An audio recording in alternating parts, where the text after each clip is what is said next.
Minute Maid Park in Houston, Texas. The New York Mets play the Houston Astros. New York Mets baseball on SNY is brought to you by Suffolk Credit Union, empowering your possible. By Spectrum Internet for $49.99 a month, free advanced Wi-Fi and a free mobile line. Restrictions apply. Visit Spectrum.com. By Citi, for each Mets home run at Citi Field, Citi will donate $2,000 to No Kid Hungry. And by Toyota, the summer starts here at Toyota. Let's go places. Well, it was over 100 degrees today in Houston, Texas. As they say, you could have fried an egg on the sidewalk or even on the roof of Minute Maid Park. Fortunately, Minute Maid Park has a roof because inside the orange juice is cold, the air conditioning is comfortable, plenty of time to hang out with old friends.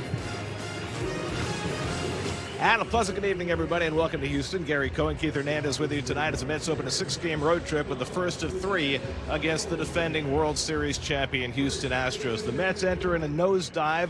They've lost 11 of their last 14, but the Astros have no sympathy. They've lost 4 in a row, just got swept by the Cincinnati Reds over the weekend, their first sweep of the year.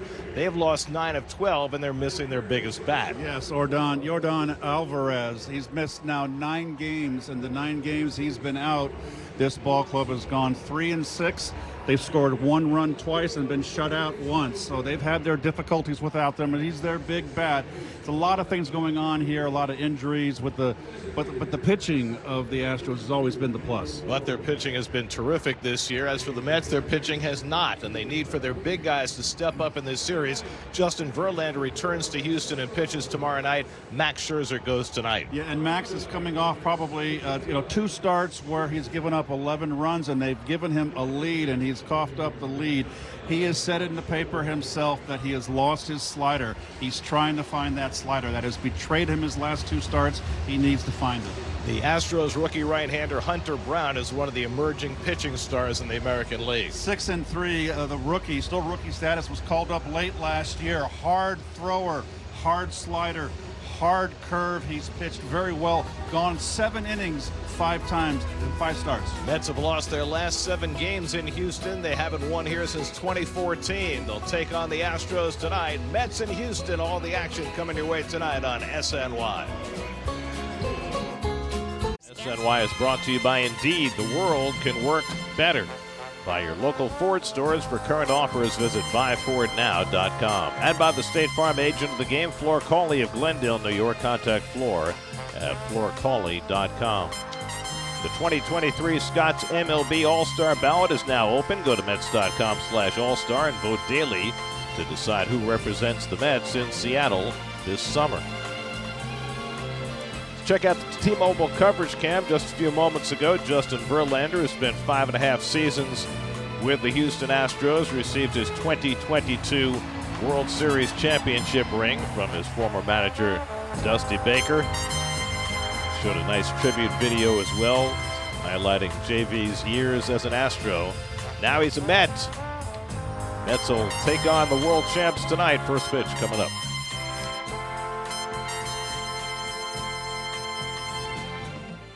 Better. Roof closed, good thing. 72 degrees indoors, about a million and a half outdoors. Hottest starting lineup for the Mets today. Second game back for Pete Alonso coming off the injured list. Francisco Lindor, who's been struggling a bit, Francisco Alvarez has been struggling a bit, goes to the 9-hole today. As the Mets try to lengthen their lineup, facing the rookie right-hander Hunter Brown. And folks, Gary's exaggerating. It's not that hot. It's only 101. There's Hunter Brown right here, his 14th start, 6-3 on the year. He was a 5th-round pick out of Wayne State in 2019. Was on the postseason roster for this ball club last year. Did not pitch in the World Series, but had 3 relief appearances in the American League Divisional and Championship Series. Hard slider, throws hard, and the Chevrolet defense for the Houston Astros. Maldonado, always great defensively behind the plate. Pena as a rookie Gold Glover right there in 2022.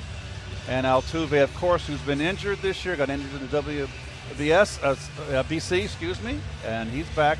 This is his 19th game. Tucker, the youngster out in right field, another Gold Glover. So this is a very fine defensive team. Jake Myers can go get him in center too.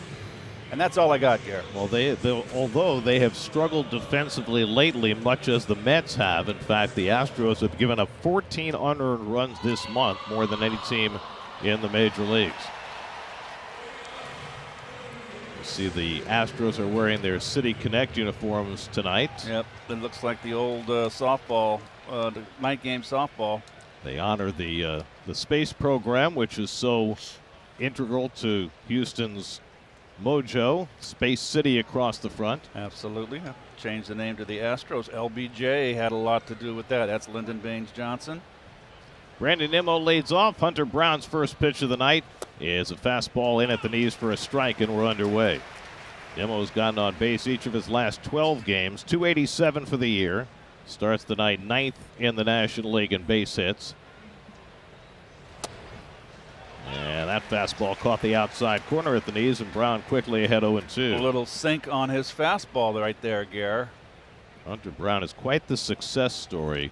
A Detroit kid who was not regarded at all coming out of high school, as he misses down with the slider 1-2. In fact, he only had one Division I offer and turned that down to go to Division II Wayne State. His only Division I offer was to be a catcher and maybe get a chance to pitch, but he went to Wayne State, started throwing harder, got the attention of the scouts, and you see what he's able to do there as he strikes out Nimmo for the first out of the night. He also was a wrestler at Wayne State his freshman year and grew up in Detroit and was a Verlander fan and met him in 5th grade.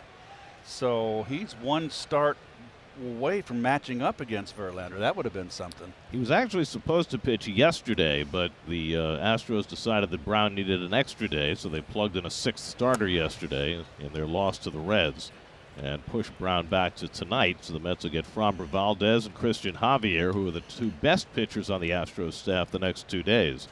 Houston, despite a whole host of injuries, still has the best ERA of any team in the American League. Starting Marte shoots one foul, and it's 1-1. When he's been good, he's been very good. As I mentioned, 5 games, he's gone into to the 7th inning. 7 of his 11 starts have been quality starts. Marte had an 8-game hitting streak stopped yesterday when he went 0 for 5 against the Cardinals. And he hits a weak ground ball. Brown has it on the backhand and takes care of Marte for the second out. Boy, he's got a fastball that runs in on the hands of right-handers. And that just happened right there. Very quick reaction on his part on that broken bat ground ball. So 2 out and nobody on now. Francisco Lindor, who homered in his first at bat yesterday. 13 home runs this year, but 8 of the 13 have come as a right-hand batter, despite a preponderance of left-handed at-bats, and he's hitting just 197 from this side of the plate. And he fouls off the first pitch fastball from Hunter Brown. Hunter Brown, through his first 20 big league appearances, has a 2.82 ERA. That's the lowest in Houston Astros history. And think about all the pitching talent that has come through the Astros since they started out the first year with the Mets as an expansion team in 1962. He surpassed the mark set by Ken Forsch, who had a 2.90 ERA over his first 20 appearances. Dusty Baker, now in his 4th year as Astros skipper, hired to pick up the pieces after the scandal that rocked the Astros. Trash cans and cheating and all that, which taints their 2017 World Series championship, but there's no taint attached to last year's title, where they beat the Phillies in 6 games in the World Series to claim their 2nd crown in a span of 6 years. 0-2 coming to Lindor, and it's up and away, 1-2. Well, Brown's a big kid, 6'2", 212 pounds.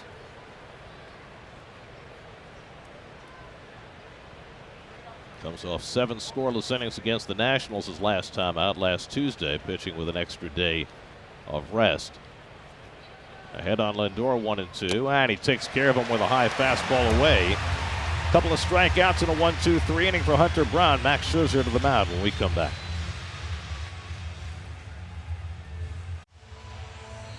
Astros starting lineup brought to you by Hyundai, and with Yordan Alvarez out, Yainer Diaz, the backup catcher, has gotten some DH reps, and he's been swinging the bat very well. Jose Altuve and Jose Abreu have started to round into form. Altuve was hurt. Abreu struggled early in the season.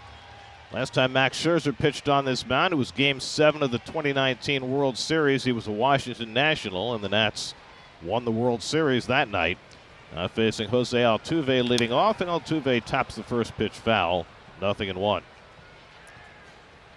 Scherzer coming off one of his worst starts as a Met last time out against the Yankees. Gave up a couple of home runs on hanging sliders, 6 runs and 7 hits over 3 1/3, and trying to bounce back from that.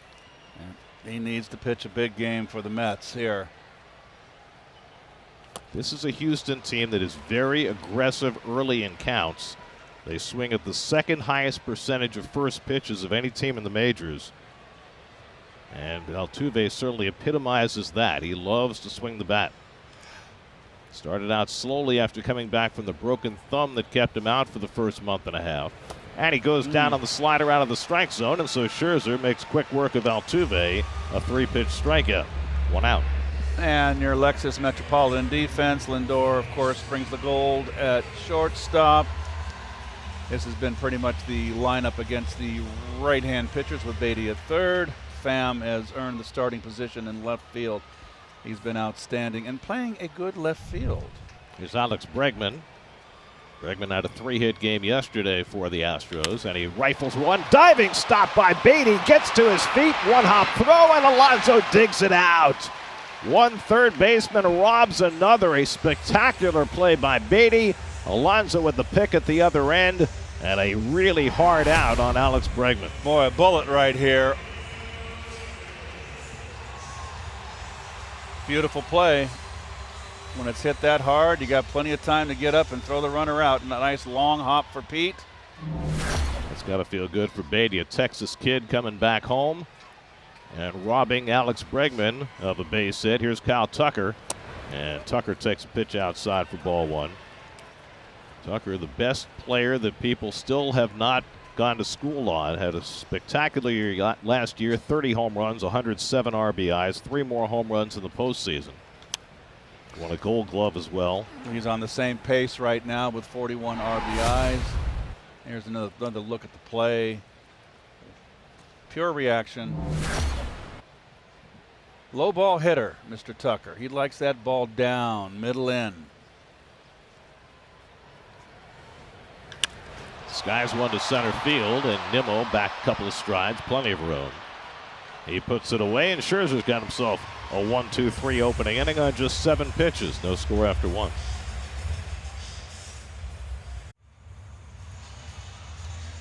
The Mets had absence of proof for teaming up to bring a unique mocktail experience to Citi Field June 29th to July 2nd. For details and tickets, go to fevo.me/absence of proof. Max Scherzer, a successful first inning, 3 up, 3 down on 7 pitches. What is there to talk about? Well, I mean, just let him go out there and do it again. get your heads together.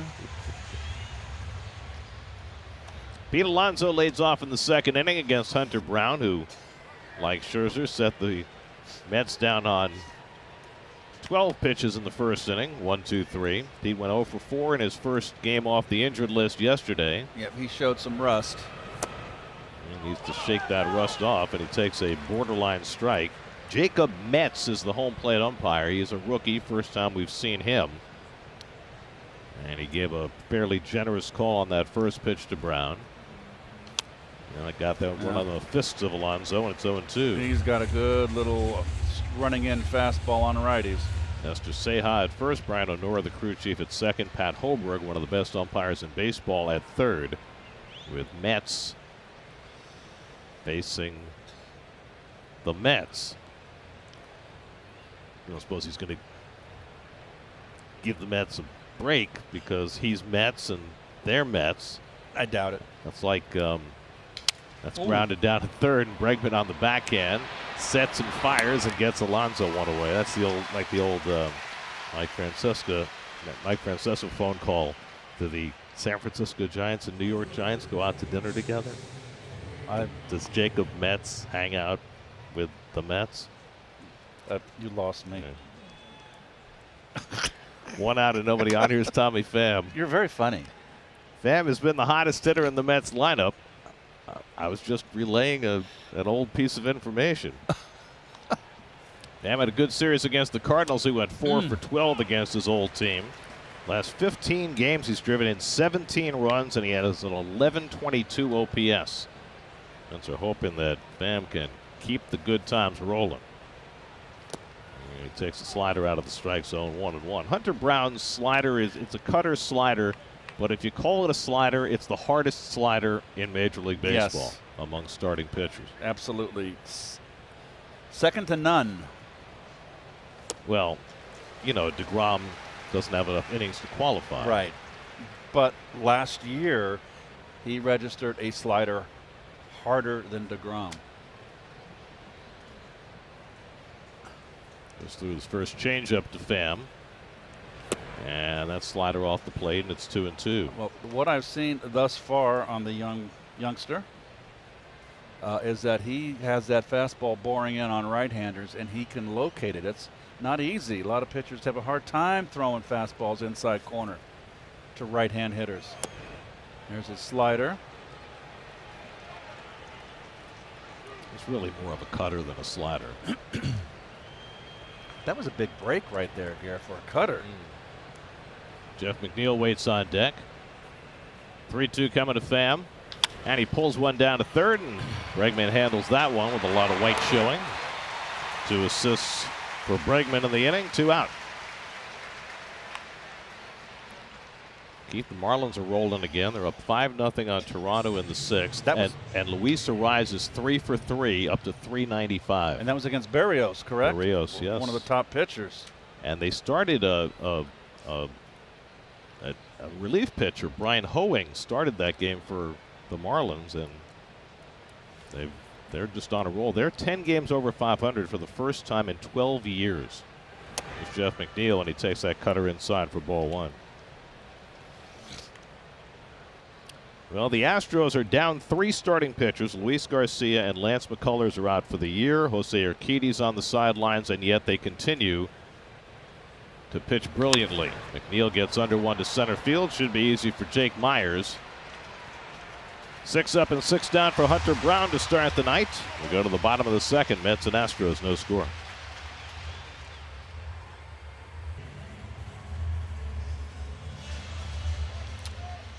The sun shines brightly in Texas. Yeah, sure does. Jose Abreu leads off for the Astros as we go to the bottom of the 2nd. And Abreu bounces one foul. This is such an aggressive team. I mean, everybody's going up there hacking at the first pitch. Abreu, former American League Rookie of the Year, former American League MVP, signed a 3-year deal to come to Houston and didn't hit a lick the first 2 months of the season. He's just starting to get it going. Tries to hold the swing, and he went around on that slider away, and it's 0-2. First base umpire Nestor Ceja with the call. Close. Abreu last year had his power go down with the White Sox, hit just 15 home runs, but he hit 304. This year, he wasn't hitting, and he wasn't hitting for power early, and he strikes out on 3 pitches here. Second strikeout for Scherzer. 1 down in the 2nd. Your Mass Mutual behind the jersey. Among all those other facts, do you know that Max Scherzer made his Major League debut against the Astros in relief for the Diamondbacks in 2008? Yes. Retired all 13 batters he faced with 7 strikeouts. That was his first big league appearance. Yainer Diaz DHing today. The backup catcher takes a strike. And he's been hitting last 13 games, batting .348. A rookie from the Dominican Republic, who was considered the number 2 prospect coming into the season behind Hunter Brown, tonight's Houston starting pitcher.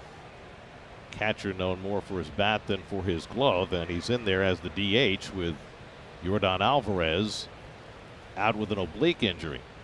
I mean, you think about what Judge means to the Yankees, what Alonso means to the Mets. Alvarez may mean even more to the Astros. Yes. I mean, he's just a big monster. He's like a big jelly green giant. I mean, he's just a huge individual. I saw an enormous stat today about Yordan Alvarez. If you take all the left-hand hitters in Major League history with at least 1,500 plate appearances, there are only 5 with an OPS higher than Yordan Alvarez. Babe Ruth, Ted Williams, Lou Gehrig, Barry Bonds, Stan Musial. Wow. Yordan Alvarez 6th on that list. Wow. I mean, that's how good he's been. Well, he got the big home run against the Phillies in that final game, that 6th game, over the backdrop in dead central. Well, he's going to miss a significant amount of time as Diaz strikes out. So Scherzer's got his breaking ball working tonight. He's been getting him to chase it out of the strike zone. He's got 3 strikeouts through his first 5 batters. I mean, they're saying it's going to be at least a month. Oh, of course. It's an oblique, yeah. For Alvarez. He's already been out for what, about 10 days? This will be the 10th game. Yeah. They've had one off day, so it's the 11th day. He's got a ways to go. That oblique is so dangerous and such a long heel. Here's Chas McCormick, the left fielder, and he takes a slider for a strike. And Scherzer, who had such problems with that slider against the Yankees, appears to be putting exactly where he wants it so far tonight.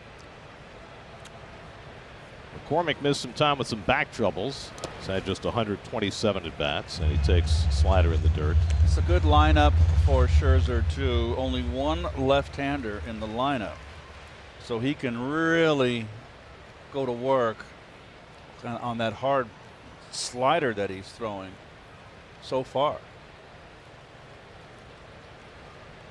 Want to hear some really happy return from injury news?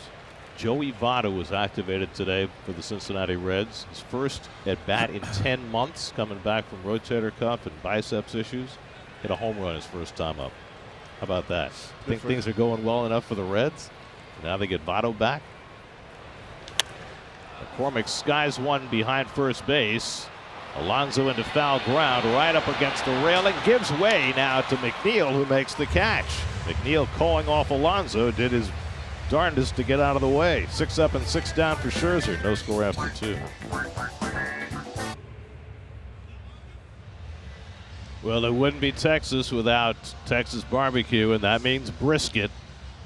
Ooh, things are looking good in the pit room. Oh, boy. We'll have to get ourselves some of that. Little sausage thrown in. Oh, look at that. Man. Little glass of Cabernet. I think a dark beer would go well with that, too. A beer would work, yeah. and also a red Zen would be nice with all that. You overwhelm me with your knowledge. Daniel Vogelbach, 2 for 7 with a home run in the series against the Cardinals, and he skies one down the right field line, right toward the pole, and that ball is out of here. Daniel Vogelbach with a sky-scraping home run on the first pitch he sees. He hits it out of the ballpark for his 4th home run of the year to give the Mets the early lead.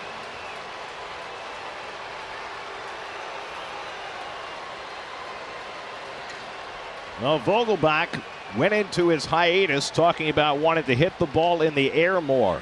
He got one in the air for a home run at Citi Field, and this one was a sky-scraping home run to give the Mets the early 1-0 lead.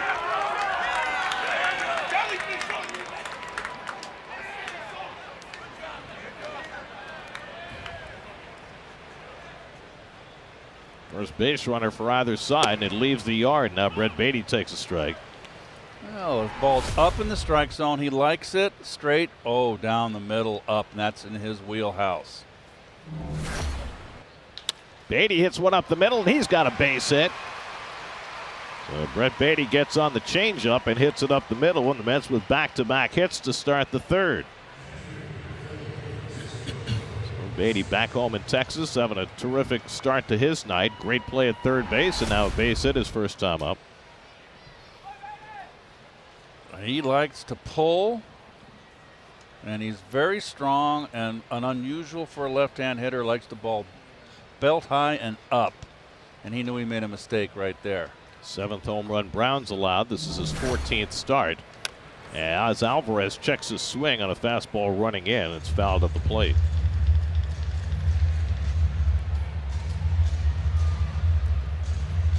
Alvarez just 2 hits in his last 16 at bats. Back in the 9 hole where he had a lot of success early on in his stint with the Mets. Beatty at first and nobody out, and Alvarez fouls one back. Alvarez hit 4 balls in the air in yesterday's ball game and really has gone to a little bit of an uppercut. They moved him up in the order. Remember, they're in the 2 hole, but then they put him in the 5 and 6. And they now, I think, maybe trying to do too much in that power roll. They've moved him back down in the 9 hole. And he lines one to left field, and that's down for a base hit.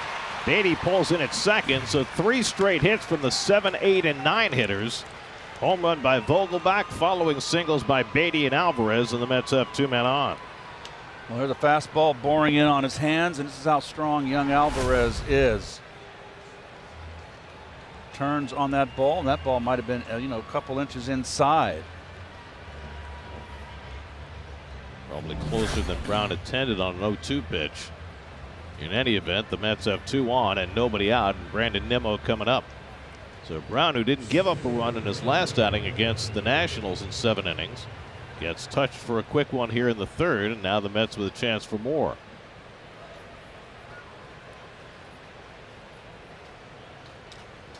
Nimmo was struck out his first time up. Bregman well in on the cutout at third base. We've seen this before where teams play Nimmo as though he's going to bunt. Not much chance of that. And Nimmo drives one to center field. Myers coming on, and he'll get there to make the catch. And that's the first out of the inning.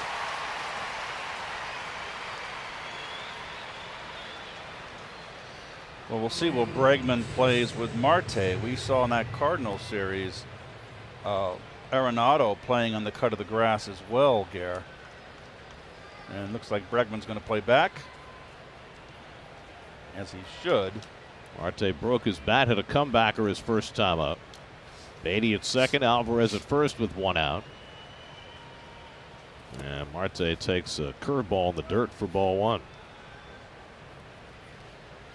Marte, after an 8-game hitting streak, now hitless in his last 8 at bats. Brown can get ground balls with that boring fastball of his, but he throws 2 straight curveballs to Marte and falls behind 2-0. He's generated 9 ground ball double plays this year in his 13 starts. And he could use one here with Lindor and Alonso to follow. 24-year-old Hunter Brown, last year's AAA Pitcher of the Year. And that slider fouled off, 2-1.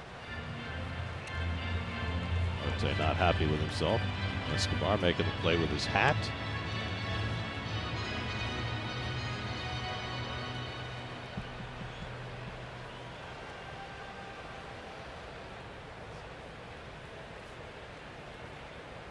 Two and one to Marte.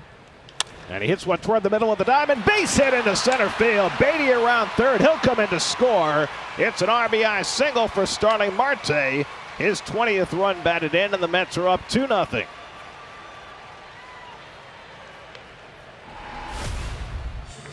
Well, he wants a cutter, and it's very flat and didn't get it out enough. Marte's kept that shoulder in nicely. And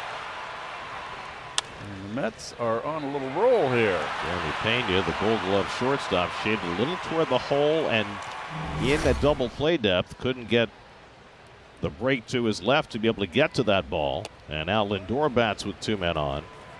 Pena won a Gold Glove as a rookie last year. He was also the MVP of the ALCS and of the World Series. Yes. That's a rookie year. Lindor struck out his first time up. Alvarez now at second, Marte at first. And Lindor fouls off that fastball, and it's 1-1.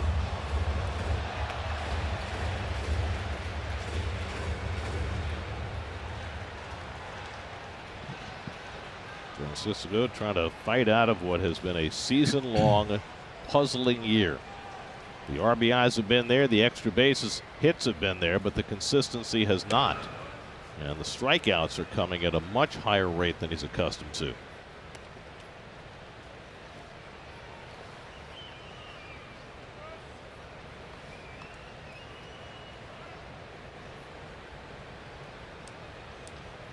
Hunter Brown this year has been effective more so against lefties than against righties.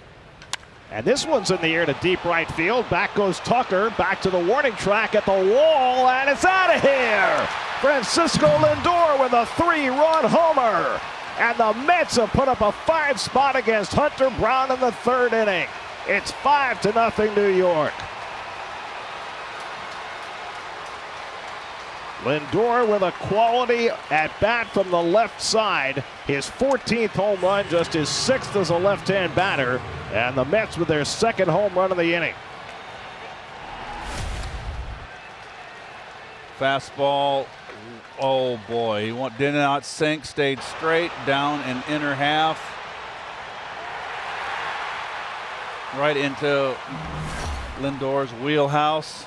And now Alonso gets dusted on the very next pitch. Mets have hit 2 home runs in this inning.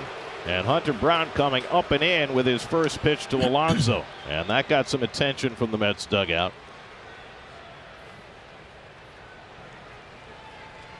He grounded out to third base his first time up.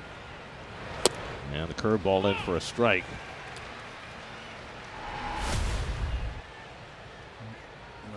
Marte knows that his compadre there has been struggling from that side of the plate. I mean, it's just so weird. He's got 57, now 58 hits this year. 31 of them have been for extra bases, including 14 home runs. More than half his hits have been extra base hits this year. And he cashes a 3-run homer, homering for the 2nd straight game. And Alonso takes that one inside, and it's 3-1. Tommy Pham waiting on deck. Still only 1 out in the inning. It all began with Vogelbach's towering home run. Beatty and Alvarez followed with base hits. Marte drove in a run. And then Lindor unloaded for 3. And Pete grounds one to short, and Pena gets in front of it. And darts the throw in the dirt, and Abreu picked it out. A bit of a short arm there from Jeremy Pena, 2 out. It's a careless error. Well, not an error, but a careless throw. So 2 out and nobody on. Now Tommy Pham, who grounded out to third base his first time up. Pham, the 8th man up in the inning. Well, the Astros have not been winning games lately, but they have been pitching well. Yesterday notwithstanding, they give up 9 runs against the Reds in a 10-inning loss. Best staff ERA in the American League. And Hunter Brown's been a big part of that. He dominated the first 2 innings of this game. 6 up, 6 down on just 23 pitches, but the 3rd inning has been a completely different story.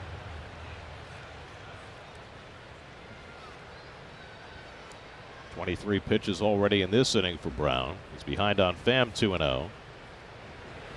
And Tommy takes a strike.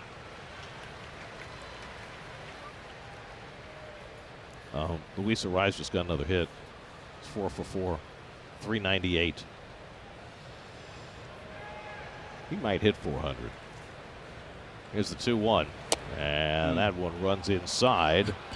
And now Brown behind 3-1. And you look at Pham, and it looks like he's leaning forward, but it's not. It's an optical illusion from the center field camera.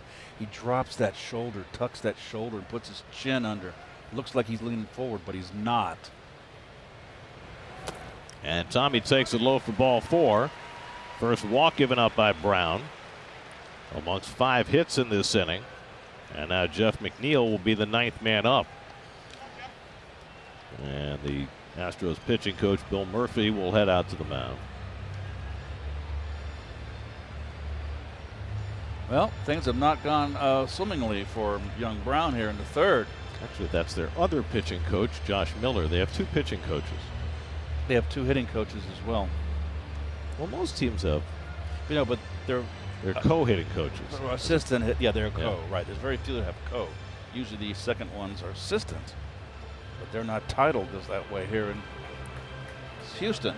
How do you like the uniforms, Keith? You partial to these Space City uniforms? I think they're El Stinko. Okay. I mean, the Astros have had so many different color schemes over the years. You can't really say it's not their colors. I mean, look at the socks that Altuve's wearing. Those are reminiscent of the 70s and 80s Astros multicolored uniforms. Oh, I remember those uniforms well. And I never was fond of those uniforms. The orange. But you know what? A lot of great players wore that uniform. Pretty good pitching staff. J.R. Richards, Don Sutton, Joe Niekro, Nolan Ryan, Bob Nepper. I mean, they could run some people at you. Mike Scott. Can't forget him.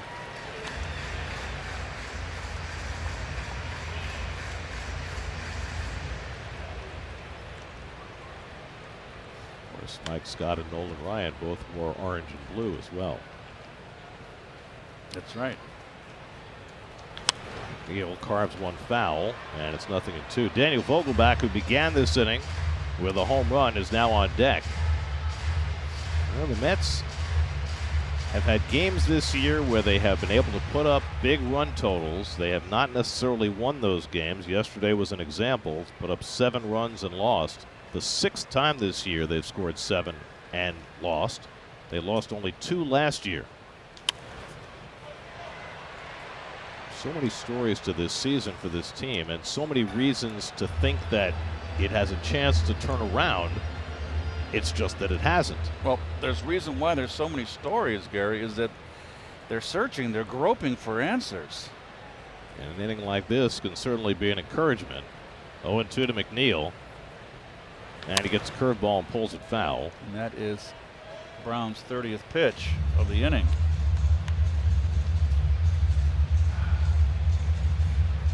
Making him work. One of the issues Brown's had is putting innings to bed. He's given up a .333 average this year with runners in scoring position, and that has not gotten better in this inning. He goes upstairs and strikes on McNeil. Inning comes to an end, but the Mets send 9 men to bat and score 5 home runs by Vogelbach and Lindor. It's 5-0. Came into the National League the same year as expansion teams in 1962. Astros have had the better against the Mets over the years, 56 games over 500, but that's beat them when it counted the most. National League Championship Series, 1986. Max Scherzer's take to a 5-0 lead. Jeremy Pena leads off. Well, in his last start against the Yankees, Scherzer had himself a 5-1 lead and couldn't hold it. See how he does with this one. He's retired his first 6 batters. Pena shoots one through the right side, and that'll go in to right field for a base hit. So Pena, the first base runner of the night for Houston. He's going up the middle all the way, gets a fastball away, and hits it right up at the plate.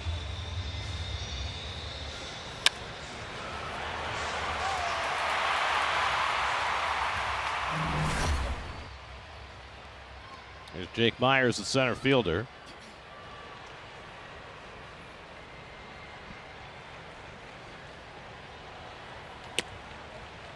And he takes a fastball upstairs for ball 1. Myers missed a huge chunk of last year after labrum surgery, but he is the Astros' best defensive center fielder, and so they run him out there as often as they can. He lines one to left field, coming across his Pham, and he makes the catch. Nice play by Tommy. Got a good break on that ball going toward the line. This is not an easy place to play left field with that wall looming so close behind you and the weird angles out in left center. Yeah, he got a good break on this humpback line drive. Yeah, it's an interesting configuration for sure in left field. It's only 315 down the left field line. Got the 19-foot high fence with the scoreboard. The Crawford boxes above it. Leads to some cheap right-handers home runs. Martin Maldonado takes curveball for a strike. And it, you know, as you get out into the gap, it goes straight across, so it doesn't really get much deeper Probably around 320 right there, where it goes back to 366. And that weird angle, and then you've got the much higher home run line, and then you've got the pillars out there that the ball can come very hard off. And they note that 366, you know, you go to Wrigley Field, which was always the smallest park in the National League. You know, the gaps are only 368 at Wrigley Field. No wind here. Roof's closed. Maldonado, who last week hit his 100th career home run, has always been a low average hitter. Lifetime .207 batter. Now in his 11th big league season. Fifth year with the Astros. You can hang around a long time if you can catch. It's an outstanding defensive catcher. Teams value him for that, and Alvarez picks that one out of the dirt. 2-1.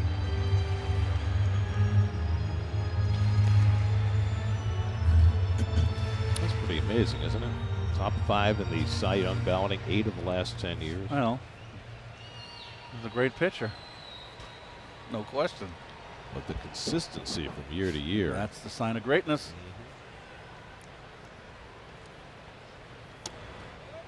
And that fastball runs up and in. And now he's behind the number 9 hitter Maldonado, 3-1. Jose Altuve waiting on deck. Looks like Max got himself a little tightened up on the hair there. Looks like he's got a short little cut. Well, he saw what Lindor did. Maybe he was trying to get some of that same mojo. Lindor is now homered in back-to-back games. The runner goes. That's drilled to left. Pham's in front of it. Now Pena's got to retreat as Pham's throw comes back to first, and Pena just got back safely. A liner off the bat of Maldonado with Pena running, and Pena just able to get back in time. It's 2 bullets in a row, and the runner's running right at Tommy. Tommy's got a strong arm.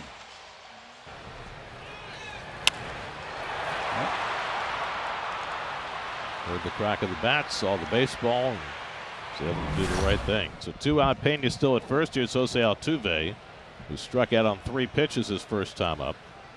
This is Altuve's 19th start of the year. Now in his 13th season with the Astros, former American League MVP, and he flies one out to left center. And on comes Nimmo. And so Scherzer gives up his first hit, retires the next 3. He's got a 5-0 lead after 3 in Houston.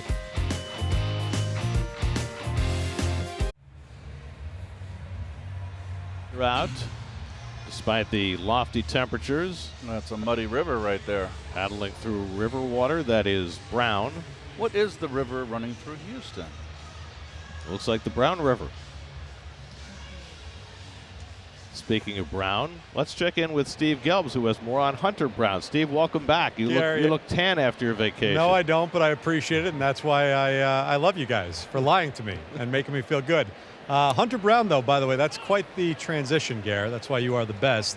And Keith mentioned that in the first inning, Hunter Brown grew up in Detroit idolizing Justin Verlander, so much so that watch him when he delivers the baseball here as Dan Vogelback grounds to shortstop, 1 away. His delivery mimics almost exactly Justin Verlander, so really pay attention to the hands, the way he drops his hands, and then the way he comes over top, really over-the-top delivery. It's all because of watching Justin Verlander as a kid growing up in Detroit. And I asked Verlander about, meeting Hunter Brown before they were teammates together. He said a couple years ago in spring training he met him and found out about it. Said it's pretty cool when you get to the point in your career where you're playing with people that grew up idolizing you, and you can actually see the physical impact that you've made on some kids' lives. Absolutely, Steve. Right, everybody goes through it. When you're a rookie, you've collected their baseball cards, you've idolized them, and now all of a sudden you're on the same field with them, sometimes in the same locker room. It's it'll shake you up a little bit. It's like, pinch me. I'm here. Did you have a guy who you idolized as a kid who you wound up playing with? Playing with? Yeah, or playing against? Well, Willie McCovey would have to be the one, and I got my photo taken with Willie in St. Louis when I was very young, and that was a big thrill for me. How about guys who have told you that they grew up idolizing you? Well,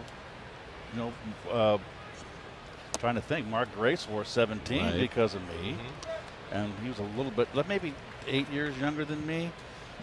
So he would have been. It's the guys that when you're in high school who you idolize, and you're getting close to getting into college or getting drafted. 3-2 to Brett Beatty, and he goes down swinging on the slider. 4th strikeout for Brown.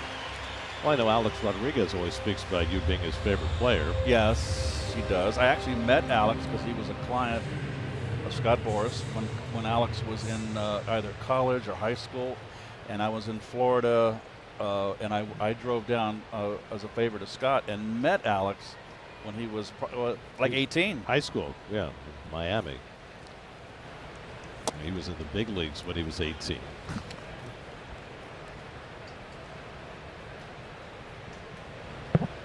Here's Francisco Alvarez, and a base hit to left his first time up in the Mets' 5-run 3rd inning.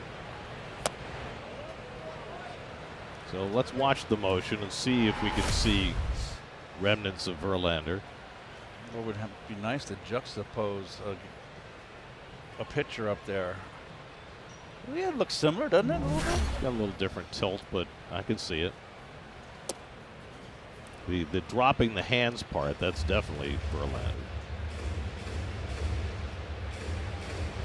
I mean, when I was a little leaguer, I crouched because of Mickey Mantle. Mickey Mantle crouched from the left side. So. And a 4-pitch walk to Alvarez, so he's on base for the 2nd time. 2nd walk given up by Brown. I had Mickey Mantle's poster in my bedroom, Gary. Well, that's why you have to have a 7 in your number. And it's true. And the picture that I had of him was hitting left-handed in his crouch, just ready to stride. And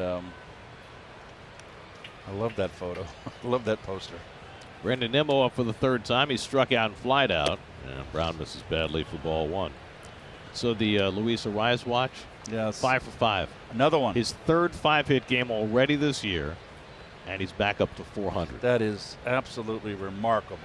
And the Marlins are up 10-0 on the Blue Jays in the 8th. Out to win their 5th in a row. So they beat up on Barrios. Jeez, that's not an easy chore. And they basically are throwing a shutout with a bullpen game today. Ryan Hoeing started, went 4 innings, and the rest of the bullpen picked up from there. And that changeup outside. It's 2-1 to Nimmo. Brown started tonight like a house of fire. Ripped through the Mets for the first 2 innings, but they knocked him back on his heels in the 3rd. Yeah, he's coming off a great start last time out, too, against the Nationals. 7 innings of shutout ball. And the curveball drops in for a strike, and it's 2-2.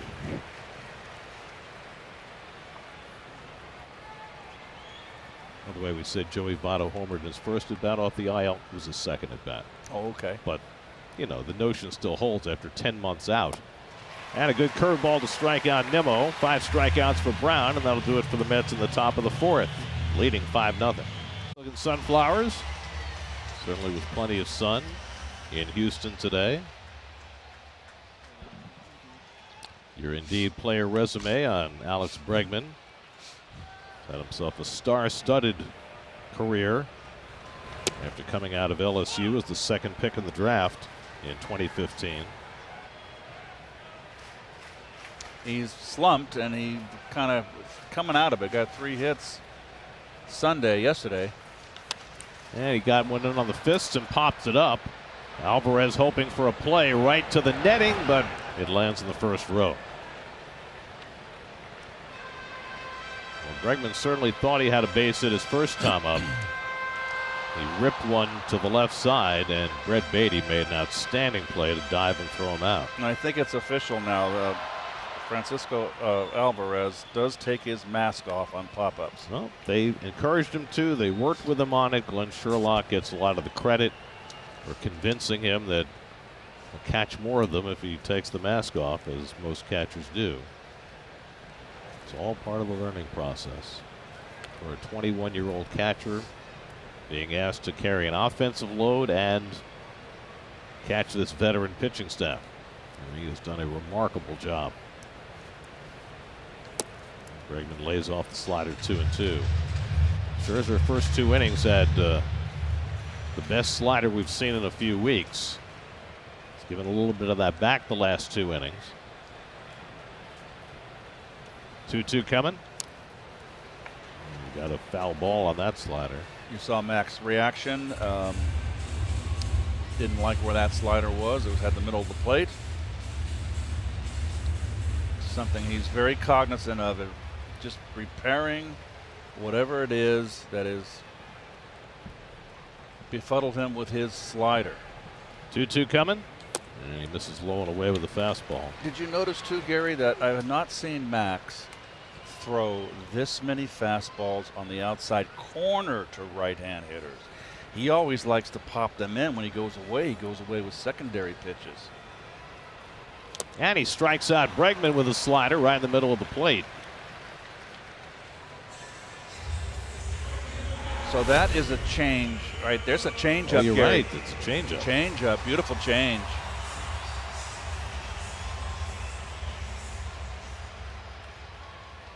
Look, he taps on the mound there with that landing foot. Big stride.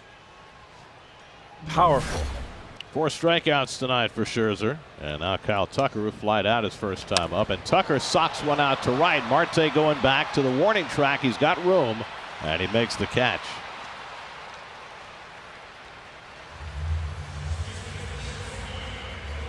So 2 out and nobody on. That's twice he's gotten in on the hands. Just in enough on Tucker.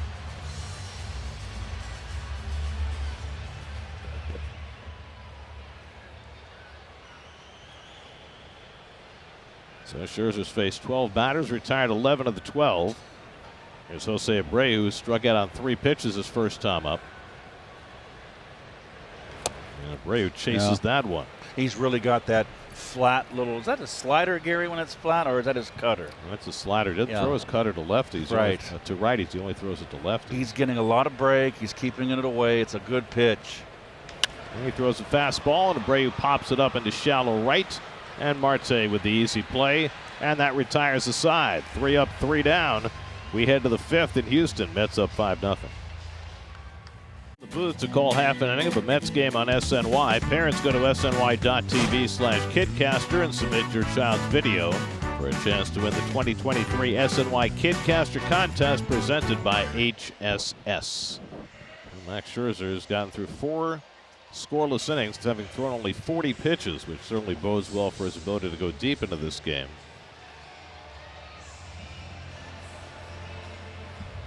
Little conversation there. I love the interaction. I love that Alvarez is very much involved as a rookie here. So this is wonderful. It's all good stuff. Starling Marte hits the first pitch on the ground to third. Alex Bregman throws him out. 1 pitch and 1 retired for Hunter Brown in the 5th. Now, we've seen enough of Alvarez here now that we know that he is engaged with his pitchers. He is not reticent at all about telling his veteran pitchers. I mean, you're talking about a future Hall of Famer who's won 3 Cy Youngs. Yeah. And is a whole generation older than he is, and he's not afraid to assert himself with them, and that's unbelievable.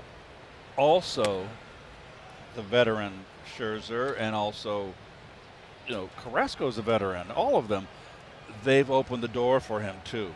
You can shut the door on him and make it difficult for him, but they haven't. So it's all part of being teammates here. Hunter Brown starting to throw his curveball more after getting strafed in the 3rd inning. Gave up a home run to Lindor, one of the 2 home runs he allowed in that inning. A 3-run shot for Lindor, who now has 48 runs batted in. Keith, you talk about these veterans opening the door for him too. I think a lot of that is Alvarez earning it himself. I mean, every single day he will watch the video of himself catching from the night before just to figure out what he's doing well and what he needs to improve upon. He does that on a daily basis. And the pitchers see this. They respect the work that he puts in. Bregman pulls in the foul pop by Lindor, and there are 2 out. Steve, did you miss us this weekend? A little bit. Steve? It was my son's 4th birthday, so. Oh. Yeah, it was Jason's 4th birthday. For 3 days? Yep, it was a 3-day affair. Are you going to? We got 2 off days, in Philly. Are you going home? No, I'm not going home. Why? No, you know why. Well, tell me. No, you asked the question because you know the answer. Friday night, Apple TV doing the game, meaning Mr. Wayne Randazzo's triumphant return. So, we're getting a nice little dinner together on Thursday night in Philly. Who's picking up the tab? Oh, that's Wayne. I mean, now that he's, come into, some greater assets. Yeah, you can go ahead and say it, Gare. Everybody knows what you're talking about. He's doing well for himself. So where are you going to have him take you? Someplace nice? Well, I can't tell you that because the Mets fans would be all over it. You know that. Is Bookbinder still open? I'm not sure. I don't know, but that's from a fusty generation a long time ago. All I'll tell you, it's still a lot of fun. All I will tell you guys is that for the 7 or so years that we were together on the beat, whenever Wayne would choose a restaurant, it was an okay restaurant, but the price point was kind of at the top of the criteria that he looked at. But this place that he picked for Thursday night, high-end stuff. Top shelf. Top shelf. All right. Well, we want a full report on Saturday.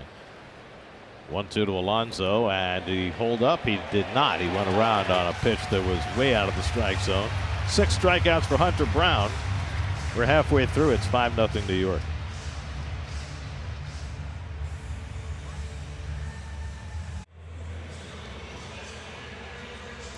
Your 4th, 5th inning recap. It's all gone right for Max Scherzer tonight. Just 40 pitches in 4 innings, only 1 base runner. Max has thrown 14 sliders. 9 have been swung at, and of the 9, 6 have been swings and misses and 1 foul ball. So big turnaround for that pitch. Yes, he has definitely found the answer. Yainer Diaz leads off in the home 5th inning.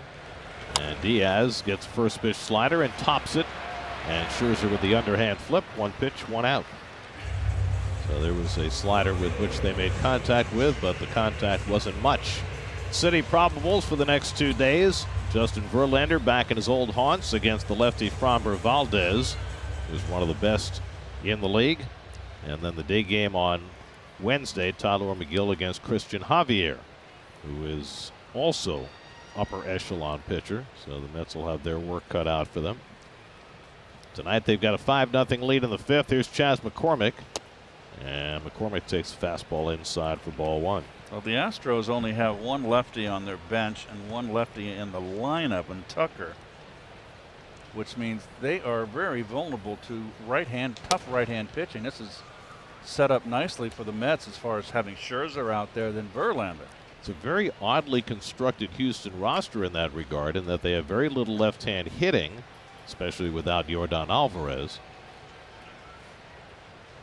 And they also have no lefties in their bullpen. Correct. They have 9 right-handers. Now, their bullpen's been fantastic, and they've got a bunch of righties who do a great job getting lefties out, but it's really odd to see very little lefty hitting and no lefty bullpen. McCormick lays off the slider out of the strike zone. It's 3-1. Max hasn't walked about it tonight. He struck out 4. Now has 3,257 strikeouts, 12th all-time. 85 more, and he'll catch Phil Niekro for 11th. He's 20 ahead of Justin Verlander, who is right behind him on that all-time strikeout list. And McCormick swings through a fastball, and it's 3-2. Jeremy Pena waits on deck.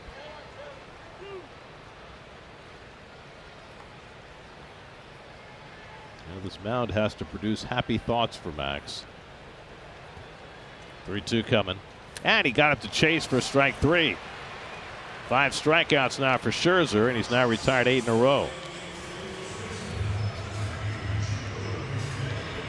We mentioned right at the outset tonight that the Astros are an extremely aggressive hitting team. They swing at the 2nd highest percentage of first pitches of any team in the major leagues, and Max has used that to his advantage today. 47 pitches to the first 15 batters. There's Jeremy Pena, who's been the only base runner. He grounded one through the hole on the right side for a base hit in the third.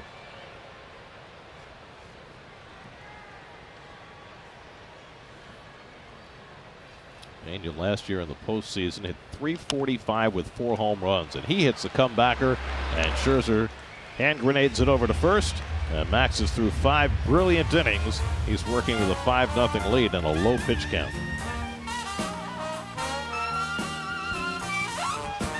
.49 pitches.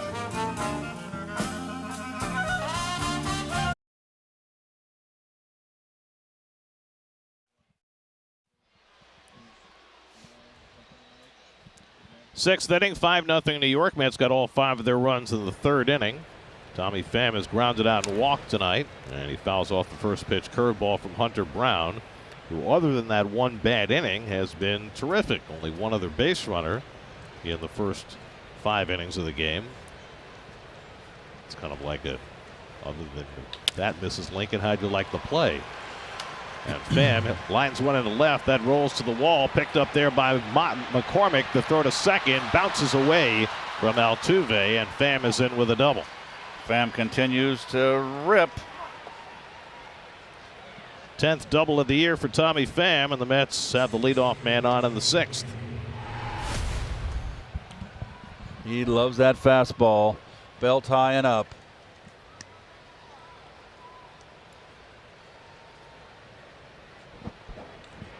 It's not an automatic double when it goes to the wall in this ballpark because it's such a short throw to second base. So you really have to hustle. Here's McNeil, who's flied out and struck out, and he takes one up and away for ball 1. Pham hustling all the way. Had a little tough time on the turn there. Lost his stride. That's 6th hit of the night. McNeil's fighting it right now. Yes, there's no doubt.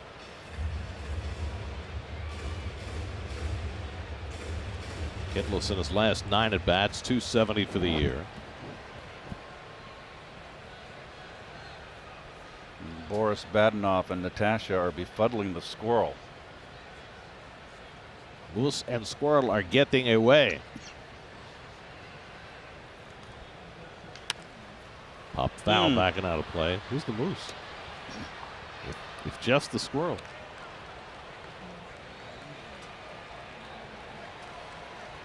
What, the voice of Rocket J. Squirrel was a woman, and she just recently passed away. Oh, there's a Hodge shirt. That's up the middle, and McNeil's got a base hit. Pham to third. He'll turn there and head on home. Jeff McNeil snaps that 0 for 9 with an RBI single, and it's 6-0 New York. Got a hanging breaking ball. Maybe that'll get him going. 21st run batted in for McNeil. Jeff, so he joins the party. Jeff came into the game hitting .304 with runners in scoring position. He adds to that.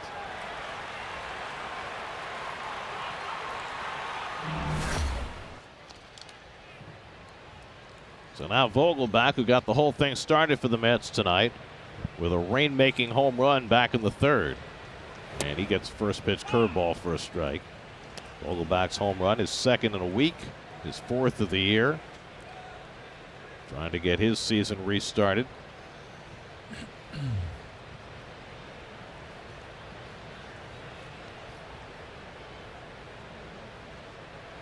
Since coming back from his 7-day break, 3 for 9 with 2 home runs. There's the home run. Got a high fastball. Astros bullpen starts to crank. Ryan Stanek gets up. Brown up to 89 pitches. Number 90 about to be thrown, but first he checks in on McNeil.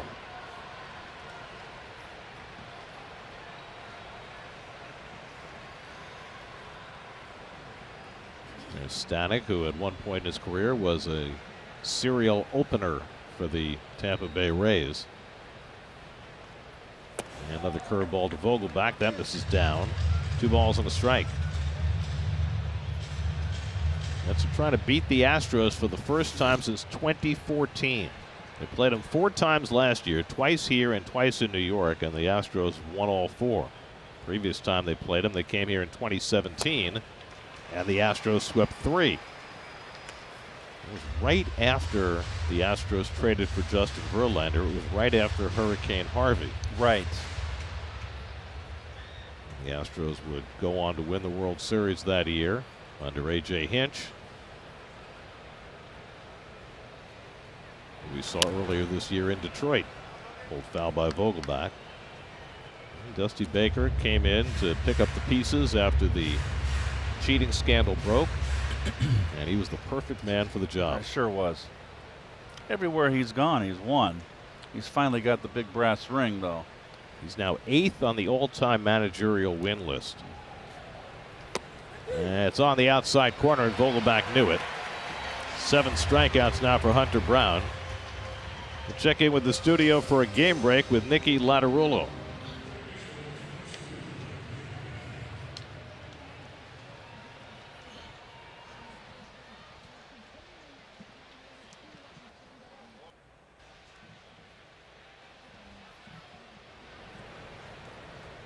All right, Nicky's report brought to you by Honda. Brett Beatty takes a strike. So I got more on Luis Arias. Tell me if you're tired of hearing this stuff. I mean, to me, what he's doing is so phenomenal because it's antithetical to the way the game is played today. I mean, there are only 6 hitters in the National League right now, qualified hitters who are hitting 300 or better, and he's hitting 400. Yep. I hear you. I mean, there just aren't high average hitters anymore. And what he did tonight was his 3rd 5-hit game in the month of June. As Beatty swings at a curveball in the dirt, 1-2. There are only 3 other players who have ever had 3 5-hit games in a month. Dave Winfield was the last to do it in 1984. And before him, Ty Cobb in 1922 and George Sisler in 1921. George Sisler of the St. Louis Browns was a great player. Well, for years he owned the hits record for most hits in a season until Ichiro Suzuki broke it. McNeil runs. The throw by Maldonado into the runner goes into center field, and McNeil will take off for 3rd. Jeff McNeil with his 4th stolen base of the year, and he takes 3rd on Maldonado's throwing error. He got a tremendous jump.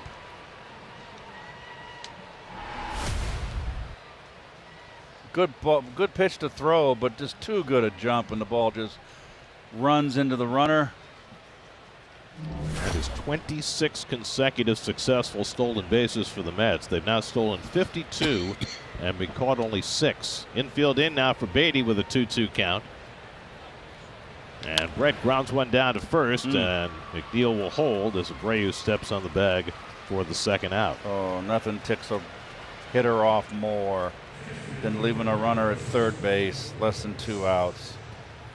Oh. So it's left to Alvarez with 2 down. Francisco's already been on base twice tonight with a single and a walk. Dusty Baker's on his way to the mound, and looks like that's going to be all for Hunter Brown. At 98 pitches over 5 2/3. He will exit, and Ryan Stanek, it appears, will come in to face Francisco Alvarez. Dusty takes the ball. Call to the bullpen brought to you by Nissan. Shop NissanUSA.com.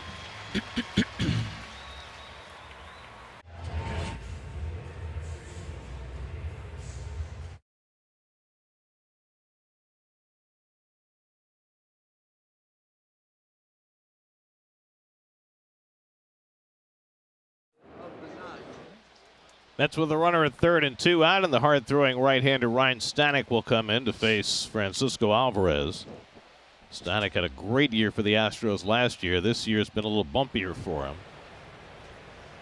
And his first pitch, flied out to left center field, and over comes Myers. 1 pitch by Stanek, and he gets the 3rd out in the top of the 6th. Mets get a run and lead it 6-0.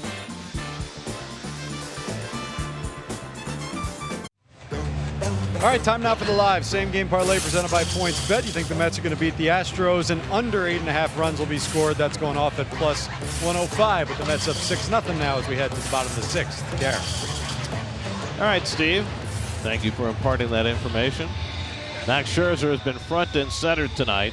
Huge bounce back performance so far from Max after giving up 6 runs in 3 1/3 against the Yankees last Tuesday. He's thrown 5 scoreless innings, allowed only 1 single, no walks, 5 strikeouts, 49 pitches in 5 innings. And he'll get 8, 9, and 1 in the Astros order in the 6th, working with a 6-0 lead. Jake Myers lined out to left his first time up, and he swings at the first pitch and fouls it back. How many first pitches have the Astros swung at tonight? They're an aggressive lot, and also another fastball away to a right-hand hitter. Max has been working that outside corner with number 1. And he throws the breaking ball, and it's grounded down to Beatty, playing it on the grass. He throws out the speedy Myers, 1 out.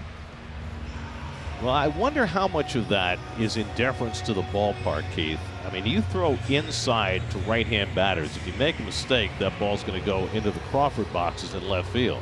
Well, I think it's probably also that Max realizes that he's been hanging that slider, and you can't tell me he wasn't in between starts here working on that fastball away, because he's thrown it a lot, and he's located it.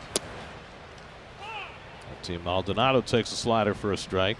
Maldonado lined out to left his first time up. Those have been the 2 hardest hit balls, the 2 liners by Myers and Maldonado, and Bregman's ground ball in the first. It's pulled foul. 0-2.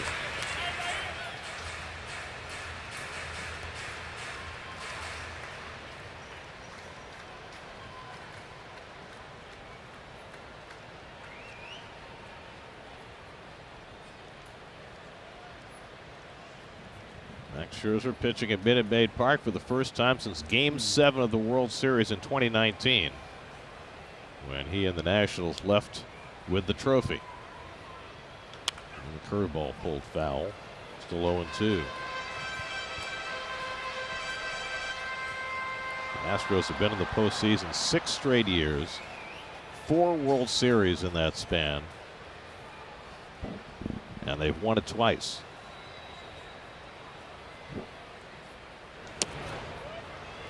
Off the corner with a fastball. 95, that's as hard as he's thrown since early in the game. It's really been an effective pitch, that fastball away. 1-2 coming. That's driven to left center field, and that's down for a base hit. Nimmo plays it on a hop. Maldonado has just the 2nd hit tonight against Max Scherzer.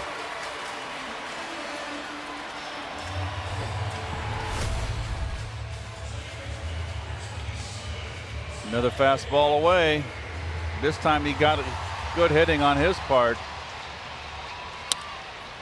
And that's another thing too, Gary. This is something we haven't seen from Max. And all this computerized stuff that they go through for preparation for a game, the Astros in this case for Scherzer. Altuve lunges for the slider and pops it up. Retreating is McNeil, and he's got it, and that's the 2nd out.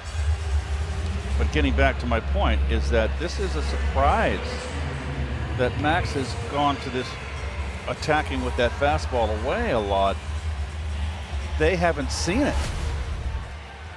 And that's that is catching them by surprise. Now when you go around the league, you keep on doing that, they're going to be aware of that. But the first time, a couple times through, you're going to surprise people. That's looped into left field, and Bregman has the base hit as it lands in front of Pham.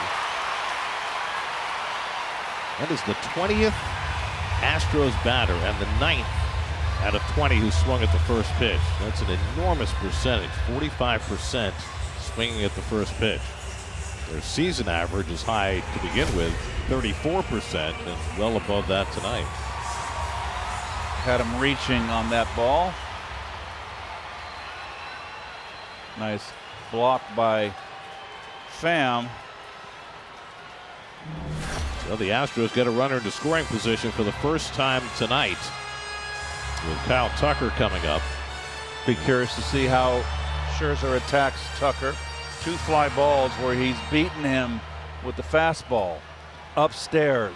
Let's see how he attacks him. Tucker hitting .355 with runners in scoring position this year. Playing Tucker the pull on the infield. And he goes after a first pitch fastball up in the zone. And he fouls it back. You see, he just split the plate right in half, but up. Good cut by Tucker. Tucker's been up twice, flied out both times. One of the issues that Scherzer's had during this rough patch is his inability to get outs with runners in scoring position, something that normally is a forte for him. And he left that pitch up, but he fouled it back, and it's 0-2. A little cutter from Scherzer. Another fastball up. Guerra gets ahead 0-2. There's his splits. Better against the lefties and the righties, and I think that's because his cutter has been better than his slider so far this year. And he's been hanging that to the righties, that slider. That's Right. where the 7 home runs come in. Now he's ahead on Tucker 0-2. And he throws the curveball, and Alvarez gets enough of it to keep it in the neighborhood, 1-2.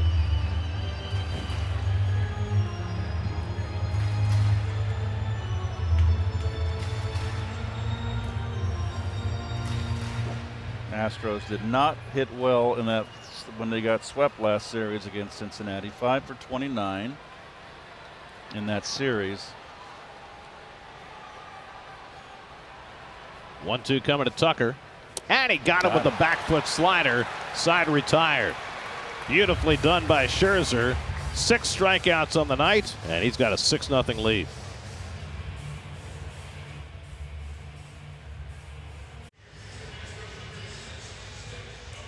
Ferris wheel in downtown Houston. It's pretty cool. Nice. It's a road ahead presented by your Tri-State Cadillac dealers. Mets have 2 more games in Houston tomorrow night, Wednesday afternoon. Then 3 in Philadelphia. Apple TV with Wayne on Friday. If you didn't already know. We'll be with you on Picks 11 Saturday and Sunday. Then the Mets go home to play Milwaukee and San Francisco.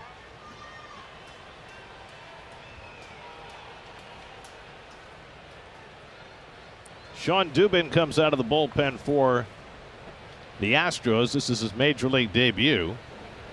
And his first pitch to Brandon Nimmo, a fastball in for a strike. Yeah, he was called up before the ball game yesterday.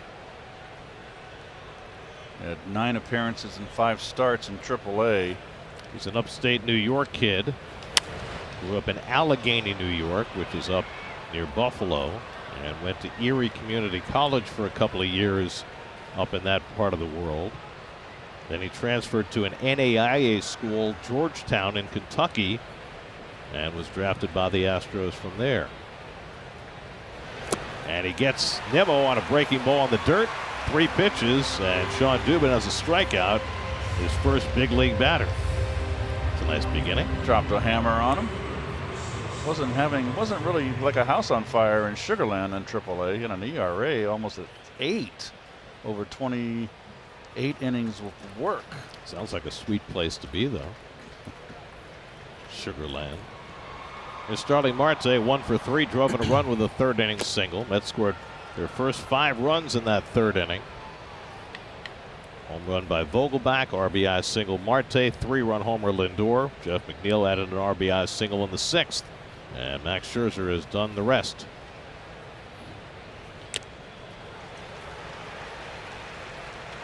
Dubin going up and down. Fastballs up, curveballs down. 1-1 to Marte. Hunter Brown went 5 2/3 for the Astros, allowed 6 runs, 7 hits, walked 2, struck out 7, 2 home runs. Ryan Stanek got the last out in the 6th. And now Dubin drops the breaking ball low, and it's 2-1.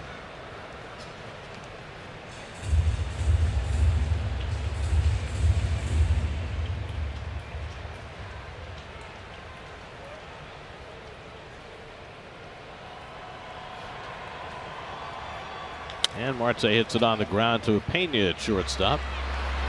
And that's the 2nd out. So 2 up and 2 set aside by Dubin. I guess his heart rate isn't quite as fast as you would expect it to be.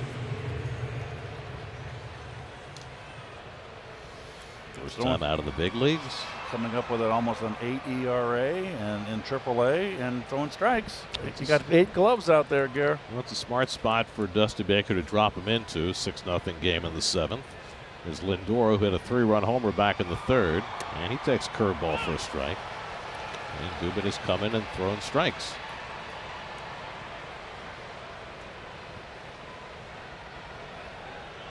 He might ask him to finish this game if the Astros don't rally. Fastball away, a ball and a strike.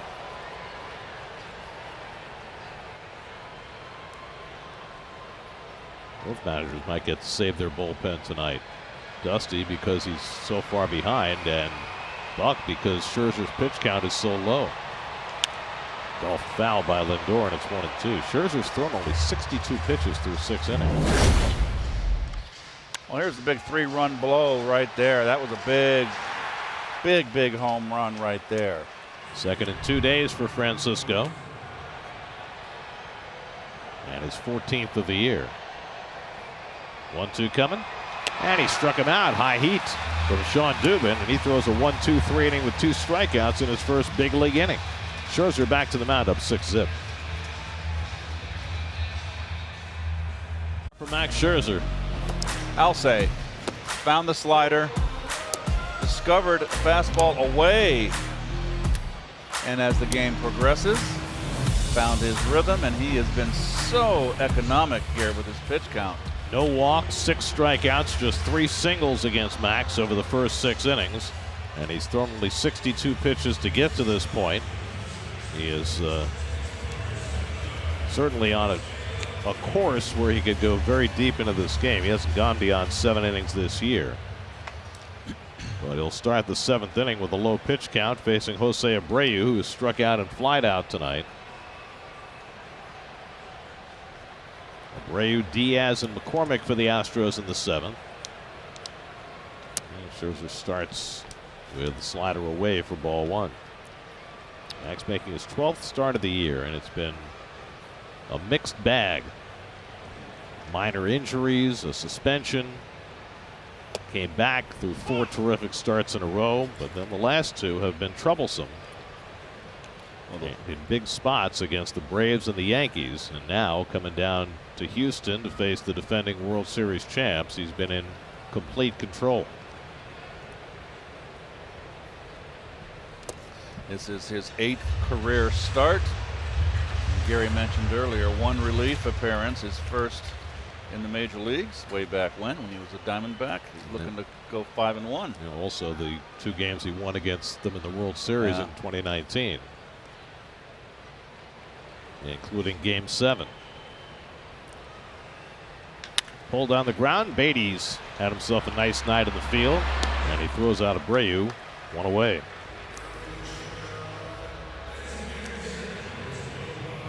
Say Abreu is a guy who has always hit. Former MVP, former Rookie of the Year. But he's 36, and you just wonder what the shelf life is. When you're an older player, that's always, you know, scarlet letter right there hanging over your head. You know, have you reached that point where you've lost that little bit? Yainer Diaz swings and misses at an inside fastball. Diaz has struck out and hit a comebacker. He was a hot hitter coming into the day, coming off a 3-hit game yesterday. He started out in the Cleveland organization. The Astros got him when they traded Miles Straw to the Guardians. It's lifted to deep left. Pham goes back, takes a look, and that's into the Crawford boxes for a home run. And that breaks up Scherzer's bid for a shutout. Yainer Diaz with his 6th home run of the year. It's now 6-1 New York. That was a bomb. This rookie's got a very impressive bat. 6 home runs and just 109 at bats.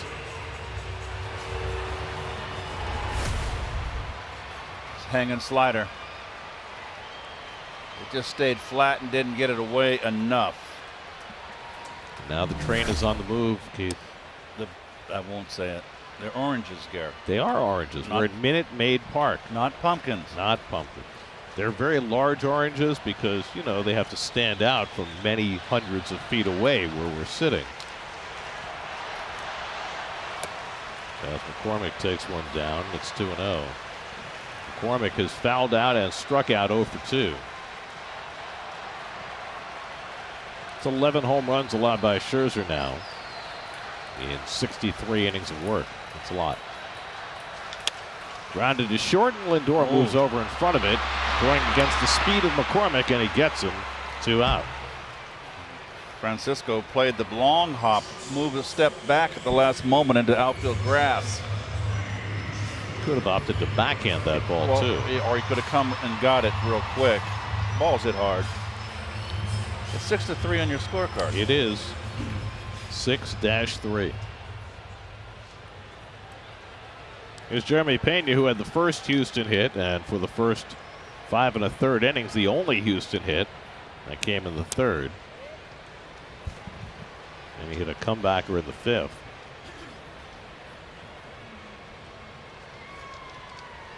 Can't have a more spectacular rookie year than Jeremy Pena had last year. Finished 5th in the Rookie of the Year balloting, but really shined in the postseason. And he chases the curveball from Scherzer 1-1. ALCS MVP, World Series MVP, 345, 4 home runs in the postseason, won a Gold Glove. The Astros have produced some really good young players the last few years. They've had a player finish in the top 5 of the Rookie of the Year balloting each of the last 4 years, with Yordan Alvarez winning the award in 2019. Scherzer ahead on Pena 1-2. And he bounces that one away.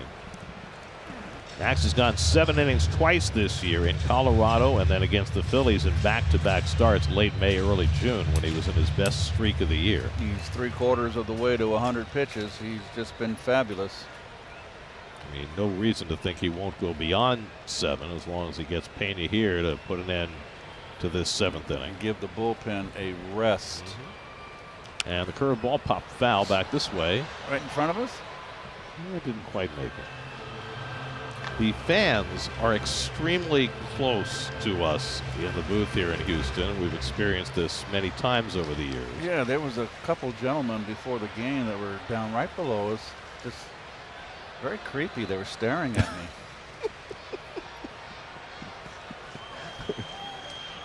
I remember there was a game a number of years ago.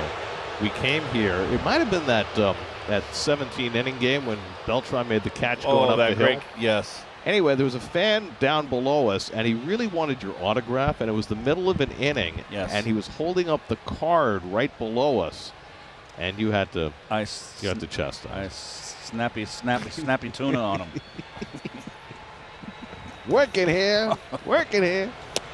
That's on the outside corner. Got him looking at a fastball. And so Scherzer, for the 3rd time this year, is through 7. Gives up a run, but he leads it 6-1.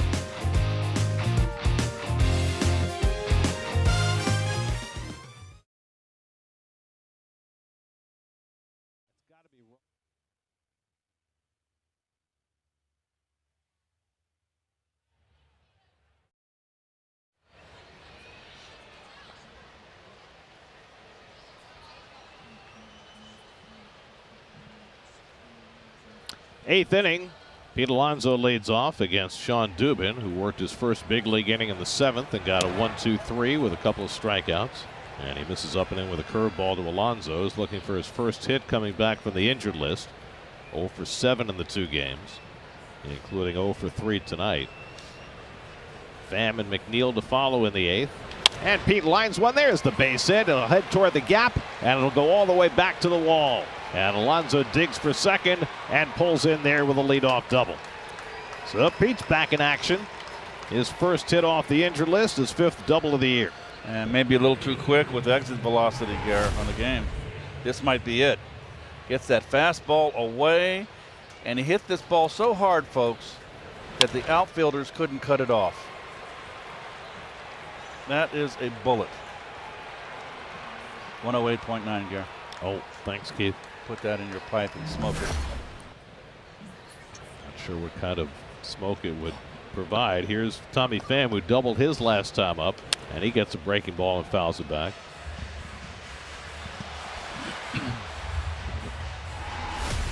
Here's Pete rounding. Let's see how he hits the bag. Perfecto mundo.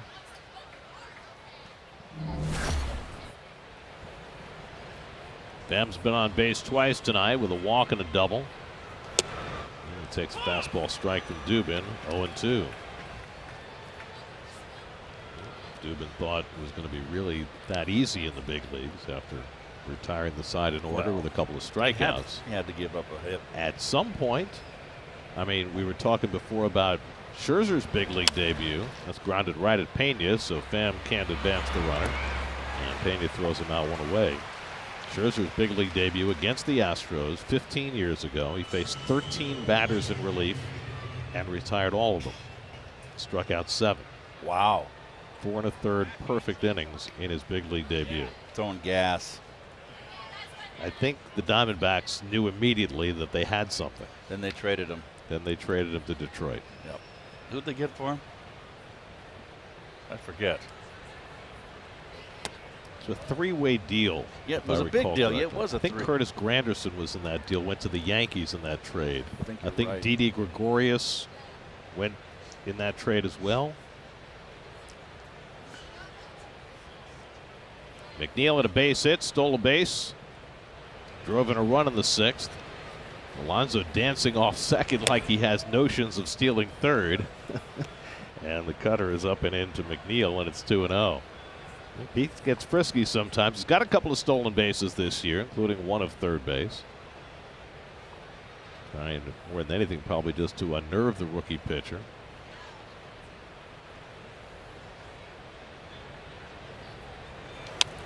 Cubs shut out the Pirates tonight 8-0. That's 7 straight losses for the up and down Pirates.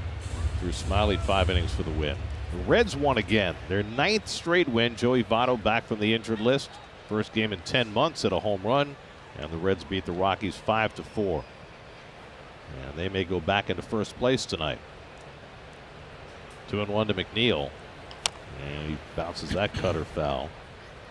The Brewers, who were a half game up on the Reds coming into the day, are down 8-1 to the Diamondbacks in the 7th. Merrill Kelly pitching for Arizona. Arizona 3.5 games clear in the West, in front of the hard-charging Giants, who just swept the Dodgers over the weekend. The Giants have won 7 in a row. They're playing the Padres tonight.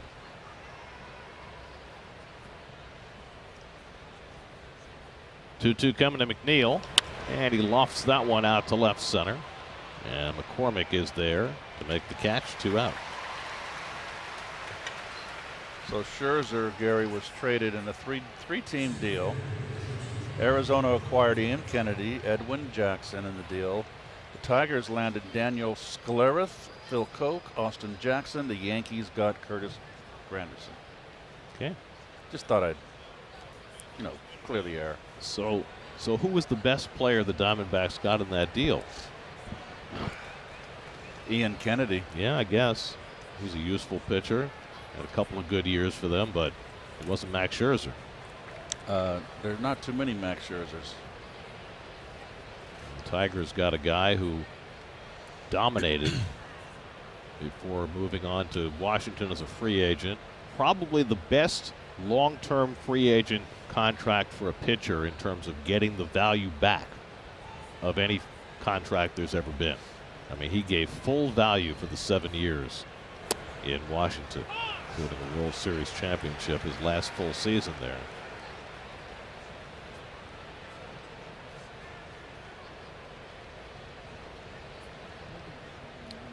Jeff Brigham getting loose, but not throwing it. I mean, Scherzer's certainly going to start the 8th. 1-1 to Vogelbach, who homered for the first Met run tonight. And he takes his cutter outside, and it's 2-1.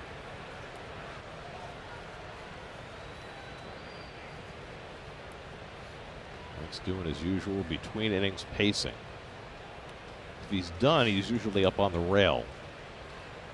If he's still in the game, he's usually walking. Curveball fouled up the plate, and it's 2-2 to Vogelbach. Time for your Spectrum high-speed hitting.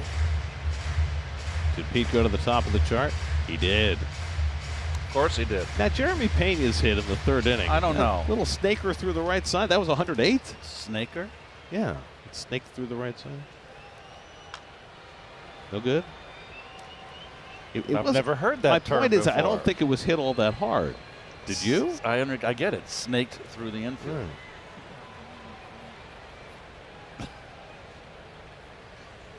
Vogelback lifts this one toward the left field line.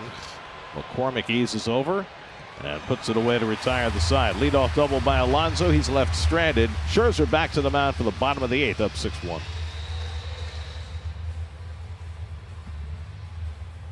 SNY app, scan the code and download today. Coming up tonight after the postgame show, it's Honda Sports Night. We'll get you fully educated on everything that's happened today and will happen tomorrow. Well, at least we can speculate about what happens tomorrow. Can't know what's going to happen tomorrow. I mean, the weather forecast tries to tell you what's going to happen tomorrow, but they're not always right. No, we don't have to worry about the weather, though. Max Scherzer, for the first time this year, will take the mound in the 8th inning.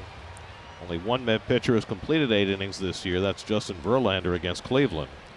Jake Myers leads off in the home 8th and takes a curveball on the outside corner for a strike. Myers is lined to left and grounded to third. Astros 1 run, 4 hits. Their only run came on a Yainer Diaz home run in the 7th. Scherzer just 77 pitches through 7 innings. And so able to get deep into this one. It's fouled back into the screen, and it's 0-2. Jeff Brigham now actually throwing in the Mets bullpen in case Scherzer needs assistance. So with Robertson and Ottavino and Raley and Leone all having pitched yesterday, good thing for Max to get deep.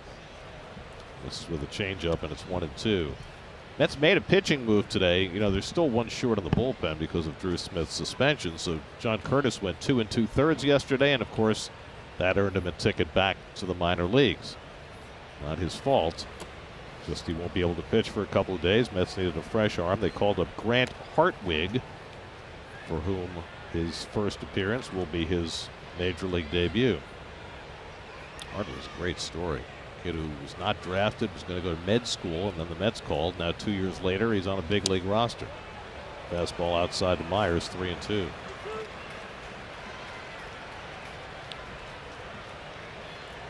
Martin Maldonado on deck, and then Jose Altuve. Scherzer has yet to walk a batter tonight.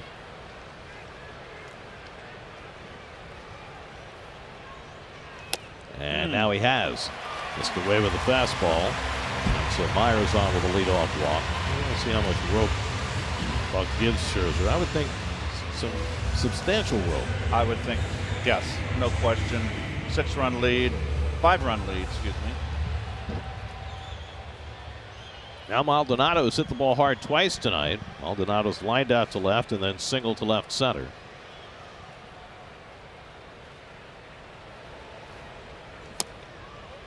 And that fastball away for ball 1. Well, nothing would please Buck Showalter than Max to get 8 innings in.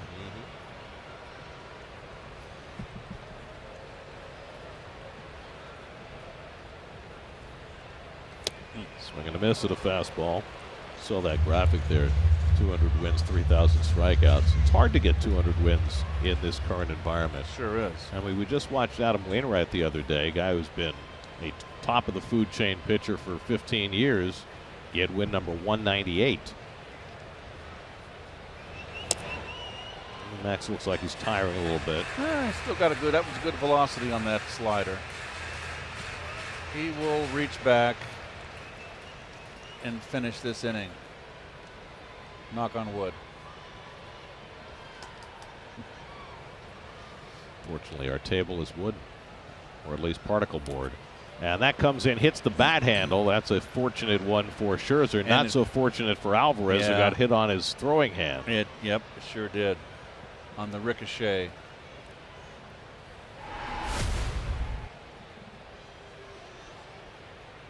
Oh, no. I think it got his hand and his knee. Yes. Yep. A lower thigh. But it came off the throwing hand first, and I think that's the concern.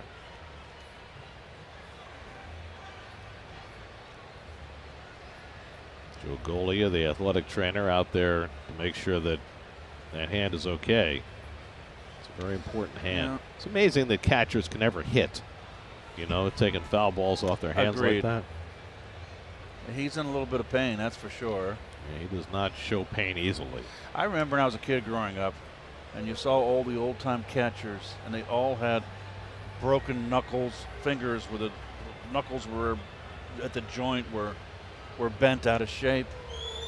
Johnny Bench was the first one. Here's another look at it here. The free hand, the right hand, watch. Yeah, it's not hidden. You'd love to have that, hidden somewhere where it's not exposed. Johnny Bench was the first catcher to come up to put the throwing hand behind his back. Yeah, and he caught one-handed. Everybody else before that caught two-handed, partly because the gloves weren't as good. Right. But and also because Johnny had such huge hands. Johnny could put like 8 balls in his hands. Well, Alvarez is going to test it out. Johnny Bench was a remarkable player. Well, he redefined the position. Oh, yeah. He could have played longer. And I don't think anybody would have caught him in Gold Gloves. Well, Alvarez pronounces himself okay, and that's certainly good to see. They used to say about shaking hands with an old catcher, they'd say, don't shake his hand, you may never get it back. No. Might need a pliers to pry it loose. 2-2 count to Maldonado with Myers at first and nobody out. And Scherzer being warned about coming set before the batter is ready. That's the Scherzer rule that they put in during spring training. We're still leaving that hand exposed. Yep. And the curveball outside is 3-2. Need an out right here.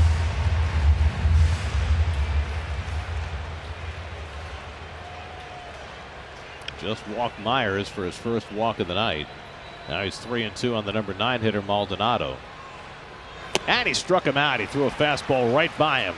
Strikeout number 8 for Scherzer. 1 out in the 8th. And a good fastball.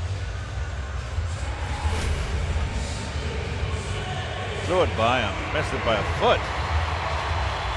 See, that time Alvarez hit his hand a little bit better.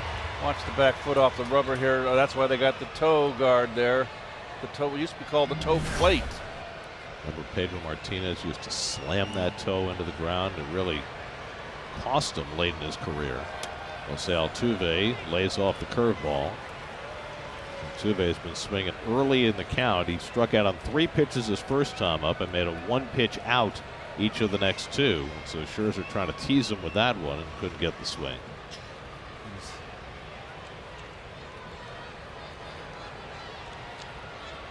Altuve, 3-time American League batting champion. And he grounds one to third, a chance for 2. Beatty to McNeil and on to first for the 5-4-3 double play. And Scherzer gets through 8 innings for the first time this season. Might have a chance to go 9, 6-1 after 8.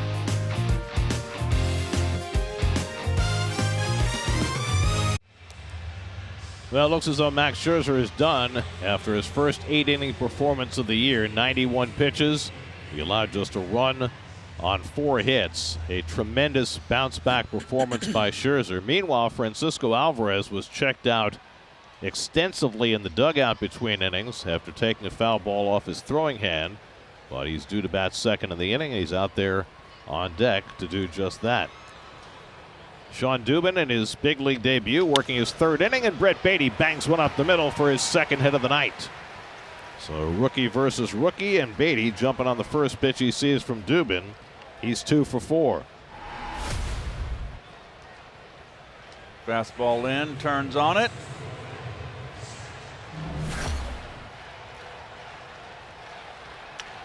Oh, we got some Let's Go Mets chant. They want blood. There's Alvarez, who singled, walked, and flied out.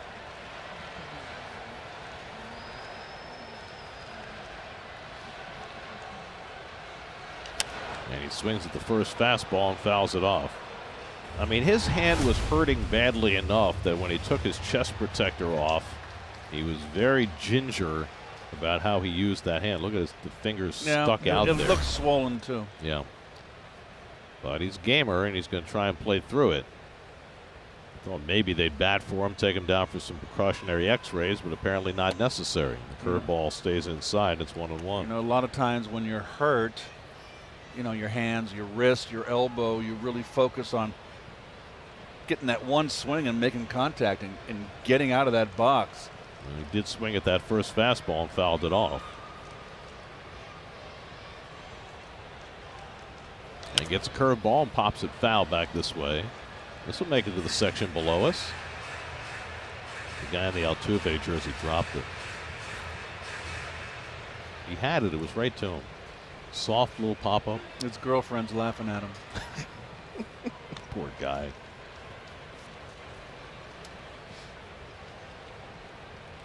Nimmo waits on deck. 1-2 to Alvarez. And he checks his swing. He went around strike 3. So Dubin's got the strikeout, his third, and that's the first out in the top of the ninth.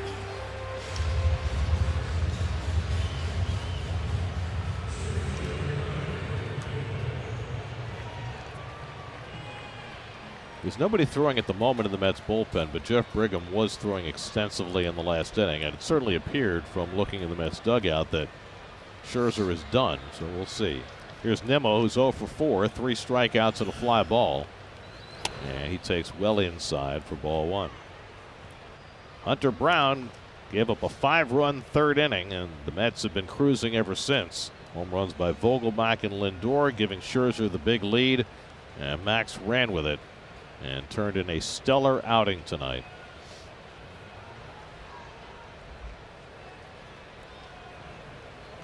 I mean, it's not beyond the realm of possibility that he could go out there for the 9th inning. He's only thrown 91 pitches.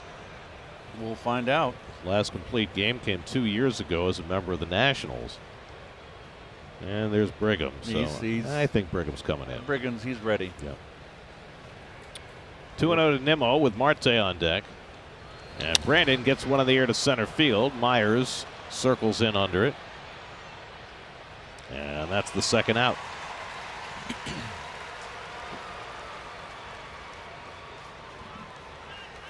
So Nimmo retired, 2 down. Starling Marte coming up. In the bottom of the ninth, the Astros will have Bregman, Tucker, and Abreu. They're 2, 3, and 4 hitters coming up.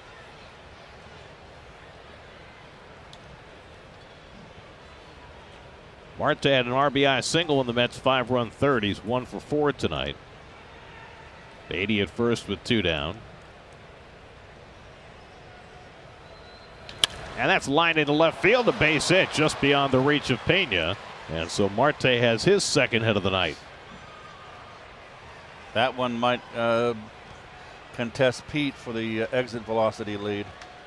That was a bullet. Can we get a reading? Can I get a witness? 110.9. Good call. Yep, that was a rocket, Gare. Keith, you can probably do the exit velocities without the computers, without the cameras. I would never want to know what the exit velocity is. I know if I hit something like that, I knew I hit the dog out of it. Is that an official major league statistic? You know, they have launch angle, they've got exit velocity, they've got barrels. Do they have hit the dog out of it? Well, how many times over the course of the season you hit the dog out of it? I think that's a little outdated, a little passé. That's lifted to left by Lindor. Back to the warning track goes McCormick. Looks up and it's off the wall. In to score is Beatty. Marte will score. As Myers comes across from center field to finally pick it up, Lindor scrapes the left field wall with a double to drive in 2. It's a 5 RBI night for Francisco Lindor, and the Mets now lead it 8-1. Well, Francisco gets a Crawford seats double right there. He'll take it.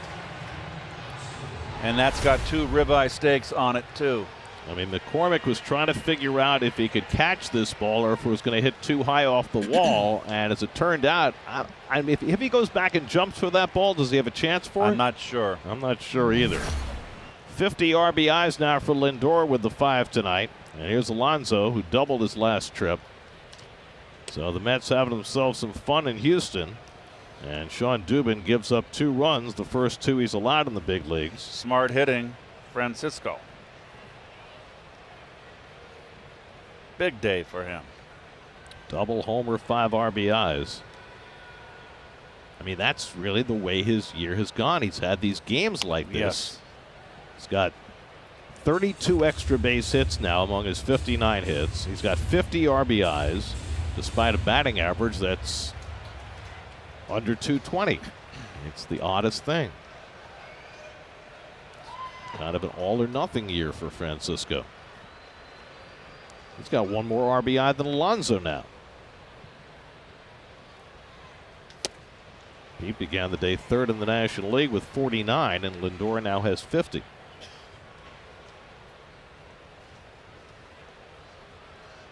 Ozzie Albies came into the day leading the league in RBIs with 52.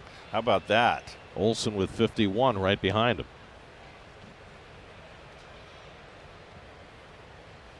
One-two coming to Pete, and that goes off the glove of Maldonado, and over to third goes Lindor.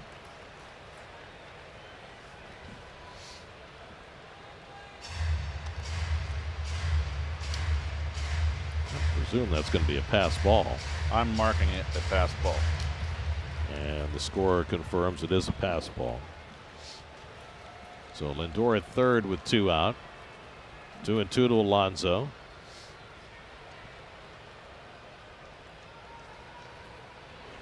And he yanks that one foul.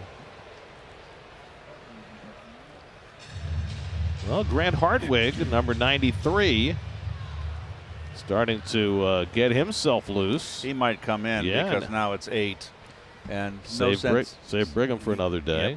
Yep. It's a question of where do they have enough time. See the arm angle from Hardwig. A little lower than 3/4, and Buck was talking about that pregame today and saying that Hardwig gives the Mets a little different look out of the bullpen with that arm angle. He's heating up fast as he can. Yep, and Brigham's backed off, so it makes perfect sense with a 7-run lead. Have Hardwig start the inning. If he gets in trouble, Brigham can come in behind him. So that delivery right there shows me he's got a sinker. That 3/4, almost sidearm. Not quite sidearm.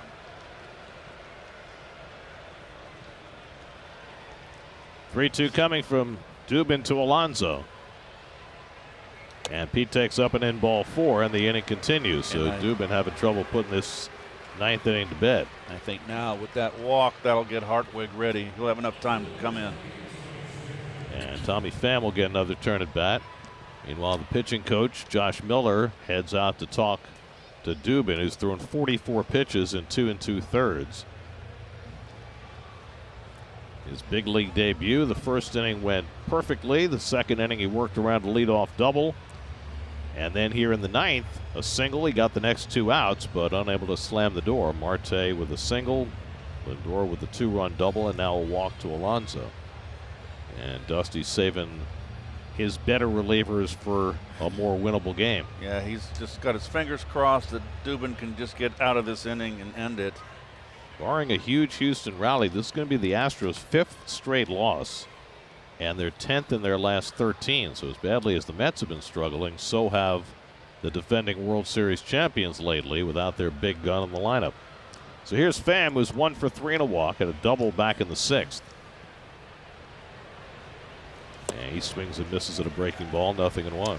Yeah, I read in the paper today that after 72 games, this was the worst record the Astros have had since 2016, which was the last year they got into the that they didn't get into the postseason. Right. 6 over 500. Nice backhand by Maldonado. That saved a run. 1-1. Well, it's their offensive numbers that have hurt. They've got the worst offensive numbers that Houston has had since 2014, which was the last of the losing years for Houston as they rebuilt.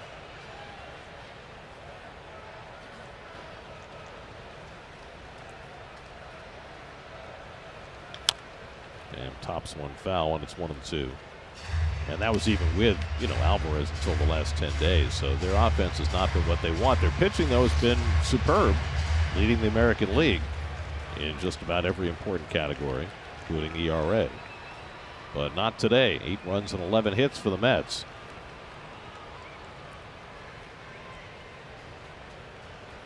One-two coming to Pham, and he pulls that one foul.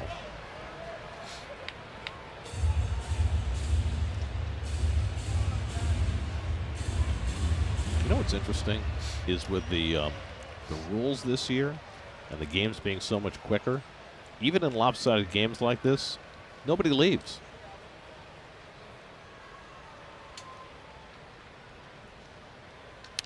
The last few years, you get these games. And if it was 8-1 in the ninth inning, you were probably 3.5 hours in. Right. And people would get up and go home. But now everybody's staying around. Game's only 2 hours and 23 minutes old right now. Makes a huge difference. Sure does. And they say it has not had any deleterious effect on concession sales.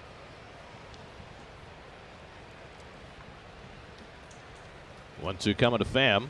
And he pulls that one through the hole, a base hit. And that'll bring in Marte with the 9th Met run. Second hit of the night for Pham. He drives in his 28th run. 18 RBIs now in his last 16 games. And it's 9-1 New York. Well, Tommy's been a big lift. Well, he has earned himself an everyday spot right now. Just consistently hitting the ball hard. And I remember, Tom, didn't he have kind of a difficult spring offensively? I can't recall. He didn't particularly impress spring training. He didn't do much the first month to 6 weeks of the season with sporadic playing time, but as he's gotten to play more, he's produced more, and he's earned even more playing time. Mets have scored 3 runs in this 9th inning to break this game open. Jeff McNeil drove in a run with a 6th inning single, and he fouls off the cutter, and it's 0-2. So Dubin is out here to hang dry.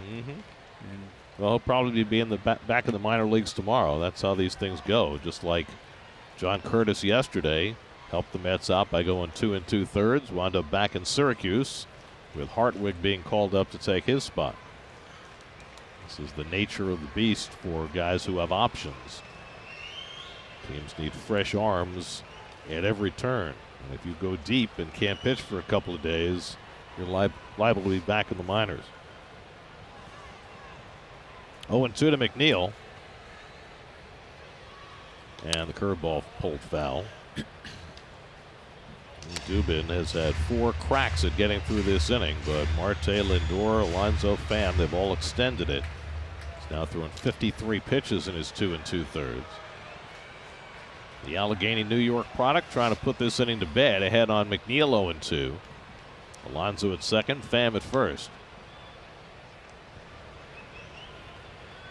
And McNeil yanks that one foul.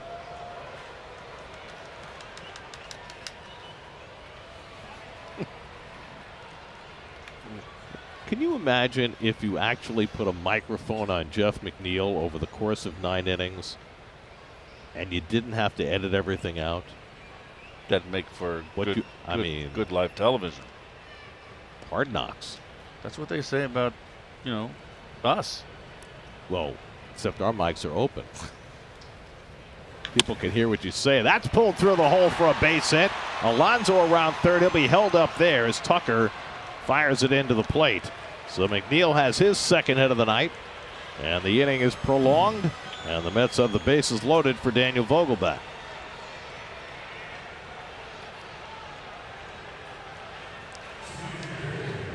Well, Dusty has no intention of pulling the plug on Dubin. There's nobody up in the Houston bullpen. And now they're just going to get somebody up. Because this can't go on forever. Well, you don't want to burn out a kid in his big league debut. Seth Martinez will start to throw now. 9th batter. Second time the Mets have sent 9 men to the plate. They scored 5 runs in the 3rd. They've scored 3 in the 9th. Vogelbach got the scoring started with a home run leading off in the 3rd. There's Martinez getting ready. Brett Beatty started this inning with a base hit up the middle. He's now on deck.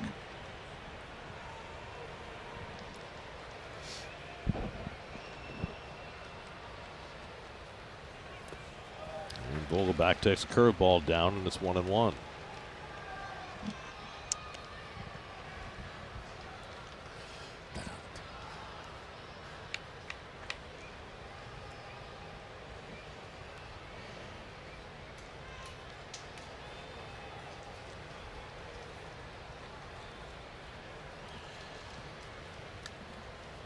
And Vogelbach fouls off that curveball, and it's 1-2. This is the 4th straight batter that Dubin has had 2 strikes on. He was 3-2 on Alonso, walked him. He was 1-2 on Pham, got the base hit. He was 0-2 on McNeil, who got the base hit. Now he's 1-2 on Vogelbach. And Daniel takes the curveball in the dirt, and it's 2-2. How many pitches has he thrown in this inning? That is 33 pitches in this inning, after throwing just 26 in his first 2 innings. That's now with 9 runs and 13 hits.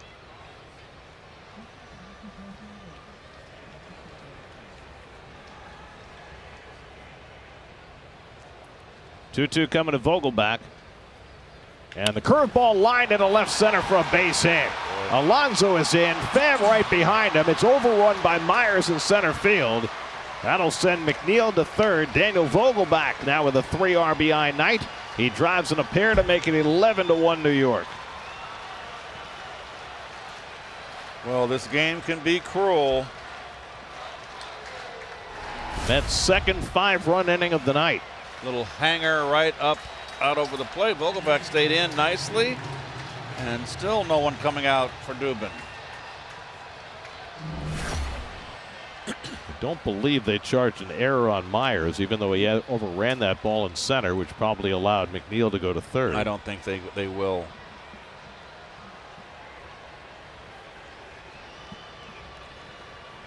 There's Brett Beatty, and he takes a changeup outside for ball 1. Beatty had a base hit to start this inning, and now looking to bookend it.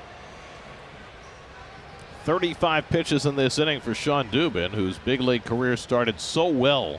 Sure did. With 2 great innings and a 3rd inning that he'll like to forget. And I think you are correct, Gary, that he will be back down into Sugarland manana. Sweeter times ahead. Shoo, shoo, shoo. Shoo, shoo, shoo.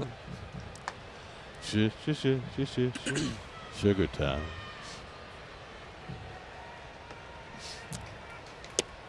And Beatty takes a knee-high strike, 2-1. His velocity is dipping. Yeah. This is fodder here. It's a welcome to the big leagues moment. It's just not as easy as it looked for him that first inning. Just needs someone to. He needs to find one of his 8 gloves out there. To find the escape hatch. 2-2 now to Beatty. So that's now 5 straight hitters. He's gotten to 2 strikes with 2 outs, but has yet to find the pitch that gets him through the inning. It's kind of painful to watch. Sean Dubin, upstate New York kid, trying to get a New York team out in the 9th. 2-2 to Beatty. And the curveball sits high. Oh, it called it a strike. Well, a generous end to the inning from Jacob Metz. 39 pitches in the inning for Dubin. Mets score 5, and they lead 11-1.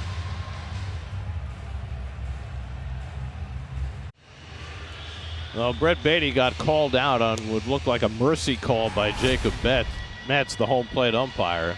A curveball that never got to the strike zone. Looked like a ball, and when it was called a strike, that's Brett's sister reacting. Like, are you kidding me? Well, she didn't whoop him. She was stunned.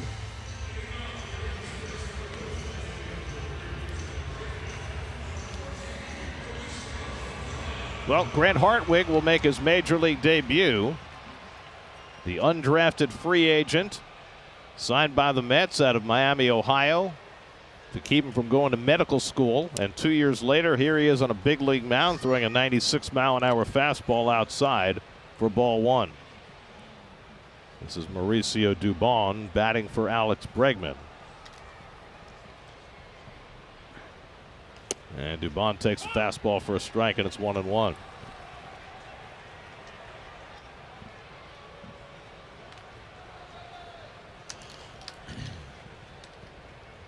And Dubon lines one into right center field for a base hit. Cut off by Marte.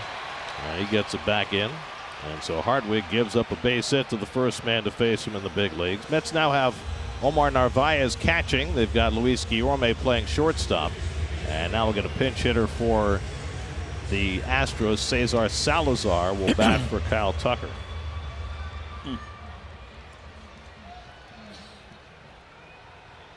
It's like a spring training game now. It has become one. Salazar, backup catcher, takes a fastball low from Hartwig for ball one. So we've seen two pitchers make their major league debut today. That's hit past the mound, but right there is short as Guillorme to step and throw for the double play.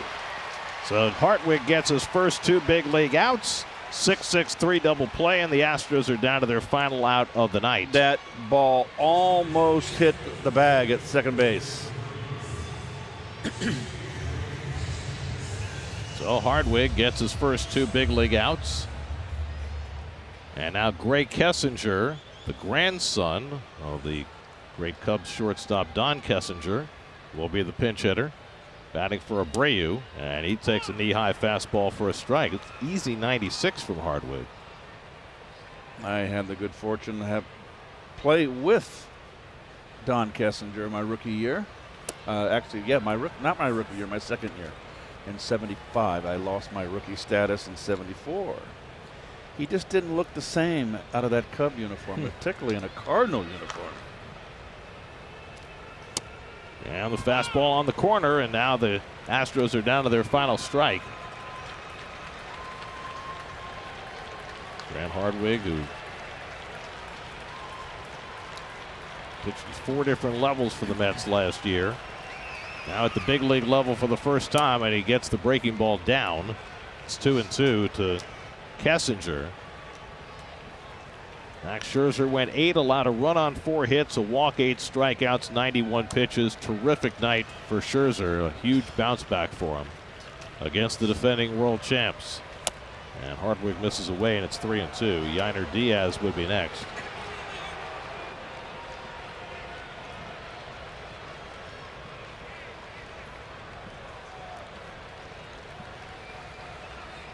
(3-2) from Hartwig, and it's pulled foul. On the play in the bottom of the 8th, the base hit by Vogelbach, they've added an error on Myers in center field, allowing McNeil to go to third. So there are 2 errors on the Astros tonight.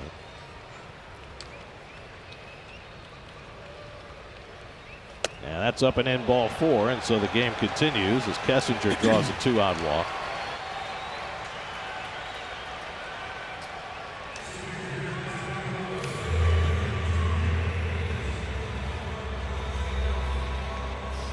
When you think about Hartwig's path, it's pretty amazing that a guy who was not even drafted and signed in 2021 is in the big leagues in 2023. He had completed his studies at Miami of Ohio. He was a senior. He wasn't drafted. He figured, okay, it's time to move on with my life. I'm going to med school. And he was right on the verge when the Mets called. And then he got that other call last night. Amazing. And now he's here. Yep.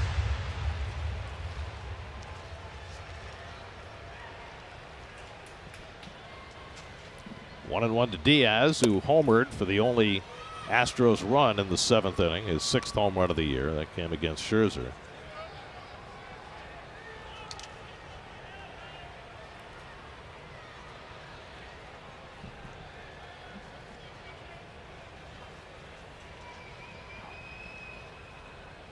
And Diaz bounces one toward the hole. Cut off by Beatty. Gets it to second in time for the forced play, and the ball game is over. The Mets bang out 11 runs tonight with 2 5-run innings. But of even greater importance, the performance by Max Scherzer bouncing back with 8 terrific innings to hold down the Astros. And the Mets stomp their way to an 11-1 win in the opening game of the series. Oh, outside of Max's great performance, which Max had to deliver today at this ball game, starting this tough road trip, and he did. Vogelbach with a home run and 3 RBIs, and Lindor, the big night, 2 for 5, 5 RBIs, home run. There's your game summary. Mets win for just the 4th time in their last 15 games. as Scherzer gave the Mets everything they needed. And the Mets with a pair of 5-run innings, 5 RBIs tonight for Lindor. And the Mets overwhelmed the Astros 11-1. The Amazing Mets Foundation is proud to contribute $2,500 to Northwell Health and the Cass Institute for Women's Health. For every Mets win, for more information, visit northwell.edu/cats. The total contribution so far this season is $85,000. Mets win at 11-1. We'll come back with more from Houston in just a moment.